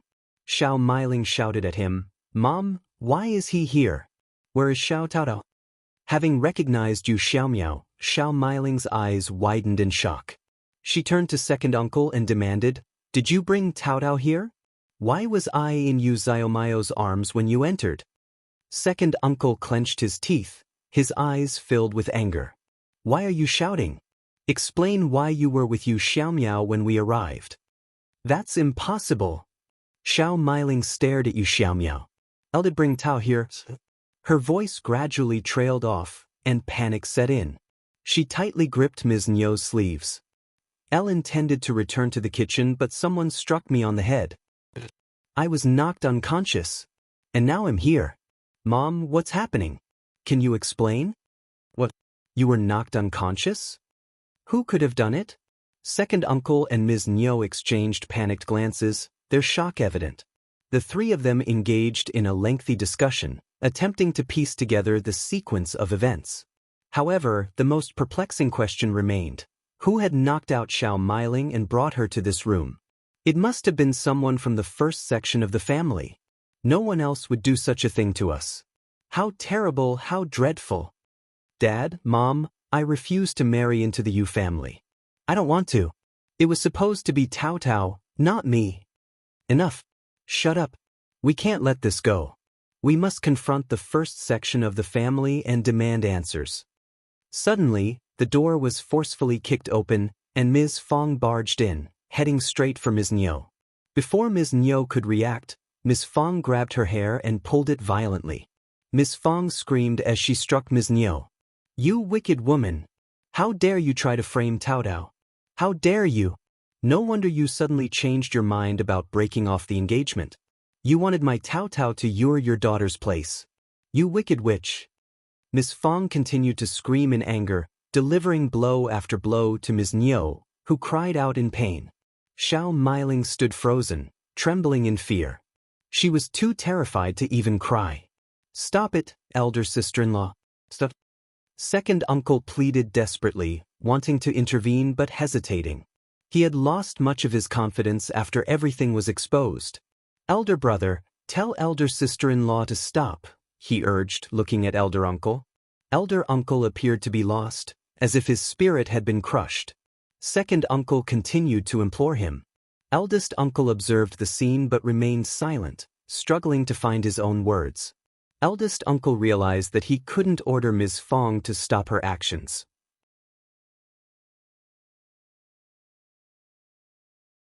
Ms. Fong didn't actually remove them from the vicinity but concealed them nearby.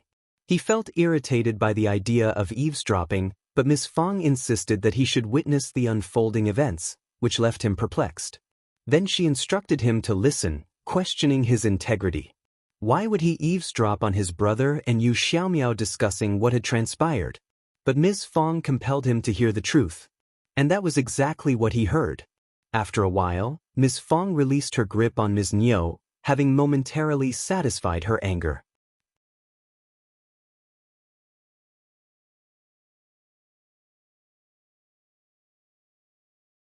Chapter 864, Eavesdropping Uttered by Grownup. Ms. Fong pointed directly at them, her eyes filled with anger as she unleashed her curse. From this moment on, we have nothing to do with you anymore. I'm far from finished with this. I will rally the entire clan to seek justice for what you've done. You are truly despicable, and mark my words, your actions will only worsen. Both Ms.Mi and second uncle's faces underwent a sudden change, visibly taken aback. Ms.Mi's face swelled up, displaying numerous blood traces and broken lips. She grimaced in pain but managed to speak through gritted teeth. Didn't you leave? How dare you eavesdrop on our conversation? Regret washed over Ms.Mi and second uncle at this critical juncture. However, despite the accident, they were desperate for an explanation. That was why they had wanted to interrogate Yuezheng. Little did they expect that Ms. Fong and eldest uncle would still be present. Ms. Fong sneered, her voice dripping with disdain. So what? I now have proof that will expose your secrets. Yet there was no need for them to remain any longer. Let's go, old man. Ms. Fong exclaimed, urging eldest uncle to leave. Second uncle pleaded, his voice tinged with remorse. Elder brother, elder sister-in-law, we deeply regret our actions. We were misguided, but it was all for the sake of our child. Ms. Fong retorted, her words laced with venom. You framed our child to protect yours. How utterly repulsive. Caught off guard, second uncle stuttered, his voice lacking confidence. We are sorry. But Taotao is still all right, isn't she? Elder brother, elder sister-in-law, please let it go. We're family. Ms. Fang's gaze intensified as she glared at second uncle, her wish to strike him becoming almost tangible. Where was this notion of family when you plotted against Taotao? She spat back, her words filled with seething anger. That's only because we are capable of taking care of her. It doesn't make you good people. Ms.Mi muttered, her words filled with resentment. You knocked out Myling, didn't you? Which one of you did it? Chi? She questioned, her voice accusingly pointed at them. Chi, along with Ms. Su, Yang Xiaoni, and Xiao Xian, had already left after finishing their meal. It seemed likely that Chi was the one who had incapacitated Xiao Myling. Being a boy, he possessed the strength to do so. So what? Ms. Fong cursed vehemently, her anger evident. You set us up and we played our part. You! Ms.Mi exclaimed. Shut up. From this moment on, we are cutting off all ties with you. Old man, come, let's go talk to the land officer and resolve this matter within the clan. Ms. Fong declared firmly, ready to depart. Ms.Mi trembled with anger, but her fear quickly overtook her.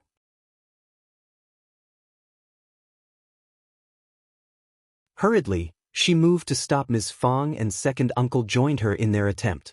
No, you can't go. Ms.Mi pleaded desperately. Elder sister-in-law, why be so cruel? Elder brother, say something. Second uncle implored. Save your breath, Ms. Fong sneered, her voice filled with derision. You won't be able to stop me, so give it a try. And don't even think you can confine me here. Elder brother, we're truly sorry. After all, we are family, aren't we? It would be an enormous scandal, wouldn't it? It would tarnish Taotao's reputation as well. Fang's response was swift and sharp. Taotao has had nothing to do with this from the very beginning. She has her brother to care for her. Ms.Mi and second uncle continued to implore, their pleas filled with desperation. Eldest uncle sighed heavily, feeling overwhelmed by the situation. The conversation he overheard outside had shocked, saddened, and deeply disappointed him. His own brother and sister-in-law had orchestrated a scheme against his own daughter. They had plotted to break off the engagement and replace Taotao with their own child. How could they treat Taotao this way? They didn't regard him as an elder brother at all.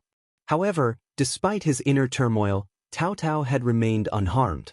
And now, seeing the couple beg before him like this, he found himself unable to utter any words of reproach.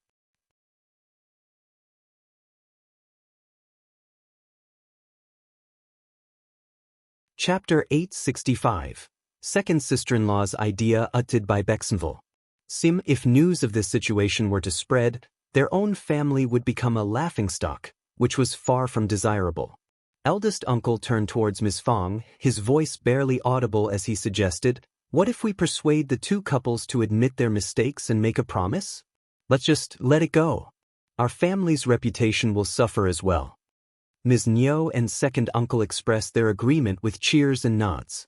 However, Ms. Fang, who had managed to calm herself after venting her anger on Ms.Mi, was once again provoked by eldest uncle's words. She shouted angrily, "No way! You foolish old man, your mind is so muddled.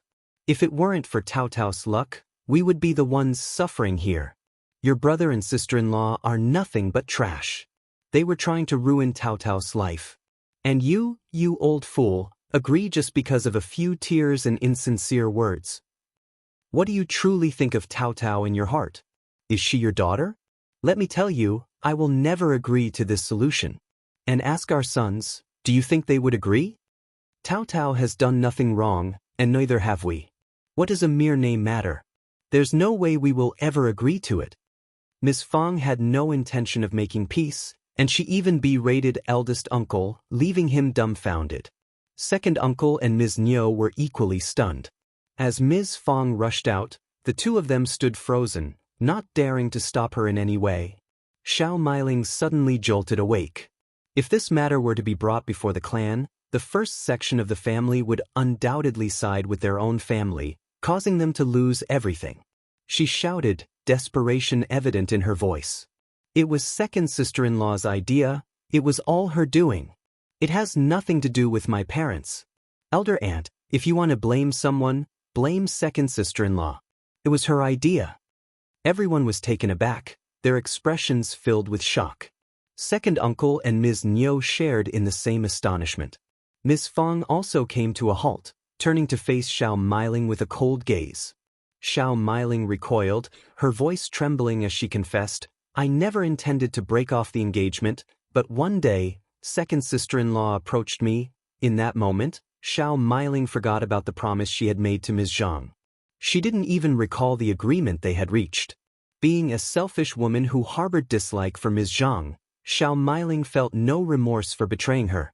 Thus, she divulged every detail without hesitation. Everyone present. Ms.Mi nearly screamed in fury, "That wretched woman! I knew it! She always wears a sinister expression and is full of wicked tricks. I want to beat her to death." Ms. Fang sneered, her tone dripping with disdain. "Ms. Zhang may have planted the seed, but you willingly accepted her idea, didn't you? If you hadn't even entertained the thought, Ms. Zhang's suggestion would have had no effect on you." Xiao Meiling covered her face, sobbing uncontrollably. I just wanted to marry someone better." Ms. Fang's voice turned icy as she responded, "Your mother had found you a suitable match. You aren't deserving of anyone better.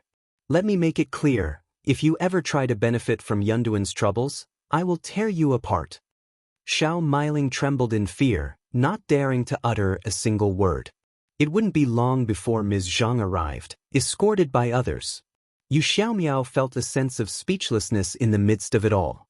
There was no need for him to play along anymore. With a polite wave, he bid them farewell and left.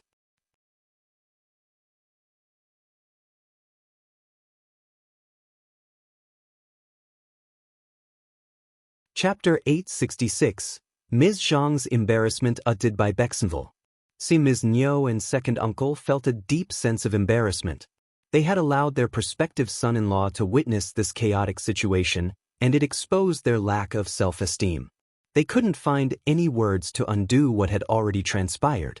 Second uncle composed himself, mustered a few kind words, and escorted Yu Xiaomiao out. Soon, members from both the first and second sections of the family gathered in the hall. Ms.Mi directed her anger towards Ms. Zhang, using her as an outlet for her frustration. She raised her hand and delivered a harsh slap across Ms. Zhang's face, causing her to stagger and fall. "You wretched woman! I never should have kept you around. How despicable you are!" Tears streamed down Ms. Zhang's face as she covered her injured cheek. Xiao Erlang was taken aback by the scene and rushed forward to help Ms. Zhang, but he was abruptly stopped by Ms. Nio's stern command. "Stop! Don't touch her!" What did she do?" What are you doing? And what about you? Xiao Erlang questioned, bewildered by the situation. Ms.Mi felt pain coursing through her body, both physically and emotionally. It was only because of Ms. Zhang's actions that she found herself in this situation. Ask her yourself. You wicked woman. You're a troublemaker. Xiao Erlang was still grappling with confusion. Mom, perhaps there's been a misunderstanding? Ms. Fang let out a disdainful snort before slowly recounting the entire story. Only Xiao Yunduan, Xiao Xian, Qi, and Taotao were aware of it prior to this revelation. The rest of the family members were shocked by the revelation. They all cast scornful glances at Ms. Zhang. If the story was true, Ms. Zhang's actions were incredibly malicious. Ms. Yen felt a chill run down her spine. If Ms. Zhang were to remain in the family, she would insist on living separately, no matter what. She refused to share a roof with such a woman, for fear that she might be harmed in her sleep. Xiao Erlang was taken aback, his eyes widening as if he had been struck by a heavy blow. Turning pale, he staggered backward a few steps. No, Erlang, no. You have to believe me. I never said those things. I never instigated Miling. She's lying. Ms. Zhang cursed inwardly at Xiao Miling, Ms.Mi, and second uncle. They were all utterly useless. They had failed at such a simple task. If only they had been a little more competent and successful, it would have been the first section of the family who would be in tears right now, not her. Ms. Zhang refused to admit that she was the mastermind behind the idea. Through tears, she pleaded, I've returned, but none of you like me. You all despise me. I can't defend myself, but why do you continue to heap accusations upon me? I don't have the courage to say such things. Furthermore, if you force me to shoulder the blame, I would never be able to shake it off. Erlang, you have to believe me. What are you saying? You taught me everything. Xiao Miling was consumed with rage, lunging towards Ms. Zhang, attempting to strike her. Xiao Erlang intervened, stopping Xiao Miling. Miling, calm down. No violence. Second brother. Xiao Miling angrily pushed his hand away, snapping back. She did it. She taught me everything. If it weren't for her, I would never have conceived of such an idea. But she refuses to confess. And now she's making me take the blame. Step aside, I'm going to kill her. Ms. Zhang sobbed, her voice filled with sorrow. Xiao Erlang found himself caught in the middle, his expression filled with bitterness. Yet he still positioned himself between Xiao Miling and his wife. Miling, the second sister-in-law, did make a mistake in the past, but you can't solely hold her accountable. You need evidence.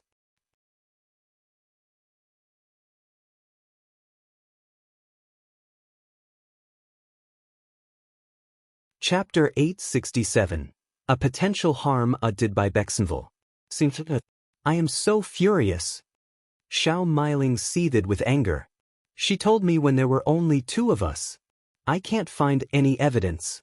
This person must have done this on purpose. That's why she is denying it now. What are you putting on that sad look for? You are the most vicious one. Xiao Miling exclaimed, her anger apparent. Xiao Miling looked infuriated and attempted to throw a punch at Ms. Zhang but was restrained by Xiao Erlang. She cursed and struggled against his grip. Yang Xiaoni whispered to Qiao Xian, what are they doing here? I'm confused. Fifth sister-in-law, who do you think is lying? Qiao Xian smiled and shook her head. I'm not sure. There is no evidence. But what's your opinion? I'd rather not speculate. Yang Xiaoni chuckled and agreed. True. However, deep down, Xiao Xian believed that Xiao Miling was telling the truth. Ms. Zhang had a shady character, and Xiao Miling hadn't considered this aspect of their marriage, but Ms. Zhang might have. Zhang held a grudge against both the second and first sections of the family. If her plan had succeeded, the first section of the family would have become the victims and would have started hating the second section of the family, which was exactly what she desired. This woman posed a potential threat to everyone. Ms.Mi shouted, Stop it, you two. Son, Miling doesn't lie. This person is not a good woman. Are you seriously going to believe a lying, vicious person who nearly got your son killed over your own sister? Are you out of your mind? Ms.Mi had barely finished speaking when Ms. Zhang broke down in tears. Elle knew it. You'll never forgive me for what I did. Ms.Mi spat, her annoyance evident as she exclaimed, No one will ever forgive you for this. I never begged you to come back. It was you who shamelessly showed up at our doorstep. You were divorced. How dare you return and put on such a pitiful act? I shouldn't have agreed. You wretched woman. No wonder Myling confronted you as soon as you came home. Admit it, you bitch. Elle didn't do it. You're all mistaken. It was you. You did it. Experiencing a headache, Ms. Fong snapped. That's your own family matter, and you can discuss it later. I need one resolution on this. The clan needs to be informed. Xiao Yunduan agreed. Anything Mom says. Xiao Sanlang angrily chimed in. Exactly. We can't just let it go like this. Taotao is a kind girl who was almost harmed because of you. Eldest uncle fell silent as he tried to speak. He did have a few things to say, but he knew that none of his words would make a difference. He suddenly felt a pang of sadness. None of his sons understood him at all. Ms. Fong stood up and declared, Let's go and find the land officer. No, elder sister-in-law, it's all Ms. Zhang's fault. She's a troublemaker. Well, kick her out of the family. Will that satisfy you? It's your decision, not mine. Most people in your family are irritating. Ms. Fong responded. Instead of engaging in further conversation with her, and under the protection of Xiao Yunduan, Xiao Xian, and other family members, Ms. Fong hurriedly made her way to the land officer's house, paying no heed to eldest uncle's persistent attempts to stop her.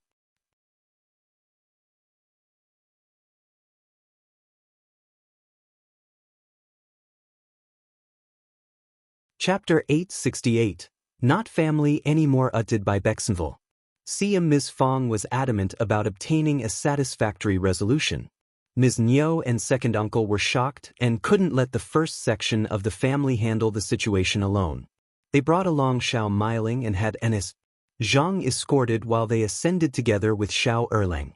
When the land officer and the elderly men from the clan gathered and heard the story, they were all taken aback and began lecturing the second section of the family. Naturally, they defended the first section of the family more, as their actions had been quite vicious and self-centered, impossible to ignore. Ms.Mi and second uncle felt deeply embarrassed by the situation. They could have argued if it were something else, but Ms. Fong and eldest uncle had overheard the conversation with Yu Xiaomiao as a witness. It was solid evidence. Ms.Mi pushed Ms. Zhang to the ground, labeling her as the culprit. She trusted her own daughter, and at this point, Ms. Zhang had to shoulder the blame regardless of the circumstances. Considering Ms. Zhang had done something similar in the past, almost everyone present believed Xiao Myling and Ms.Mi. Ms.Mi continued to shout that they would divorce Ms. Zhang once again. She made a fierce vow, stating that they wouldn't have treated the first section of the family in such a manner if it hadn't been for Ms. Zhang's plan. None of this would have happened without her as the culprit. Thus, they sincerely hoped that the first section of the family would forgive them. Zhang continued to cry incessantly. As someone who had done something similar before, and with her mother-in-law and sister-in-law accusing her directly, she had no argument to counter. However, they were still a family, and Ms. Nio's decision had nothing to do with the land officer and the elderly men from the clan. But the second section of the family had almost caused harm to the first section of the family. Thankfully, Taotao was unharmed. The others offered a few consoling words, and while the two sections of the family wouldn't completely sever their relationship, a lingering grudge remained between them. From that moment onward, the first section of the family would no longer consider the second section as part of their family, treating them instead as an ordinary family from the same clan. Second uncle and Ms. Nio pleaded for forgiveness. No. We are a family bound by blood. We're not just an ordinary family from the clan. Elder brother, please say something. You won't approve of this, right? You promised our parents that you would take care of us. Why are you begging him? He's the most vicious and cruel man. If you hadn't refused to help us break off the engagement, we wouldn't have resorted to this. You are heartless.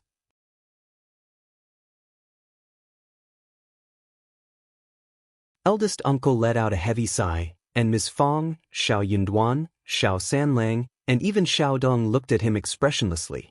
Tears welling up in her eyes, Tao spoke, "What do you have to say, Dad? In your eyes, you prioritize second uncle and third uncle's families, and their children are treated so well. You protect and assist them all the time, but what about me? Why am I not your niece but just your daughter?" Eldest uncle turned pale and stumbled back. "What are you saying?" Ms. Fong grabbed hold of Taotao as she coldly addressed eldest uncle. "You are my beloved daughter, and I love you. Your brothers and sisters-in-law all love and protect you. We will never forgive anyone who tries to bully you." Xiao Xian could no longer tolerate the situation. She calmly stated, "The second section of the family attempted to harm Taotao today, and if we don't delve deeper into this, they may try to harm someone else tomorrow. If I can't obtain a satisfactory answer from the resolution, I will have to take matters into my own hands to vent my anger. I love Taotao, and I will never allow her to suffer." Ms.Mi screamed, "What do you mean?"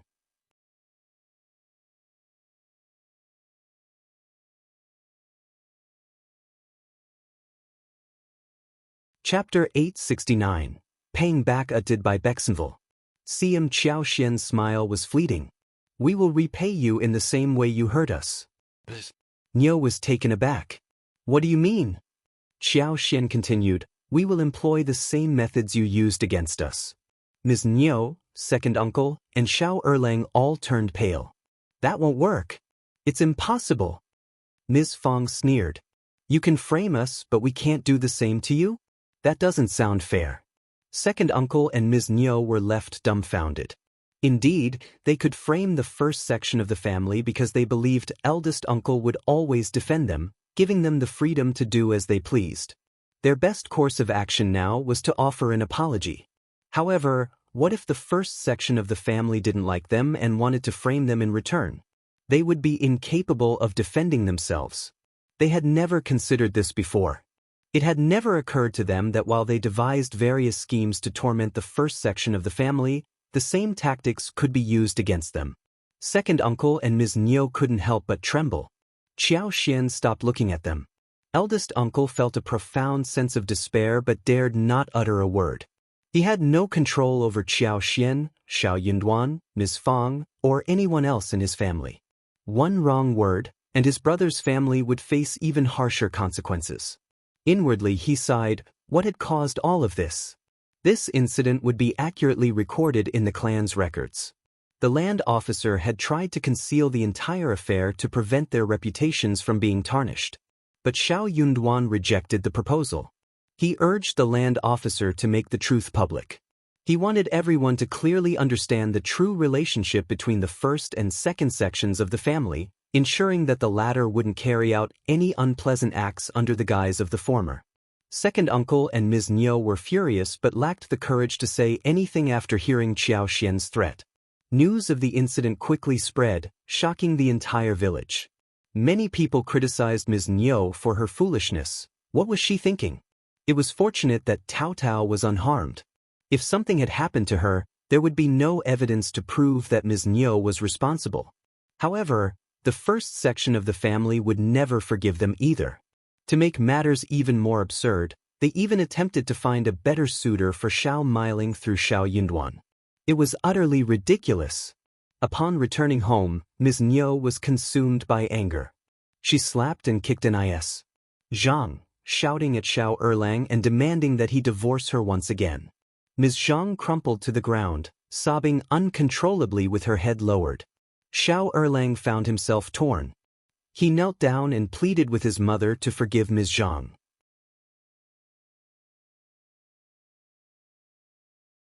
There was no proof implicating her, and her tears genuinely made him feel sorry for her. She was his wife, and he didn't want her to suffer from a false accusation. He wouldn't agree to divorce his wife based solely on the words of others. Ms. Nyo was filled with frustration, her heart aching. She cursed Xiao Erlang for being ungrateful and cruel. However, Ms. Zhang chose to stay despite everything that had transpired.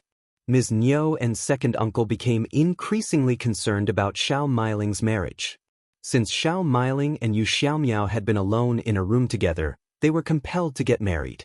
Now, they were apprehensive that the Yu family might cancel the engagement. After discussing the situation, the couple gathered their courage and sought support from the first section of the family. They approached Xiao Yunduan, hoping he could assist and stand up for Xiao Miling. You're tuning in to the Wandering Hero YouTube channel. Don't forget to subscribe and join us on this journey to catch the most captivating stories.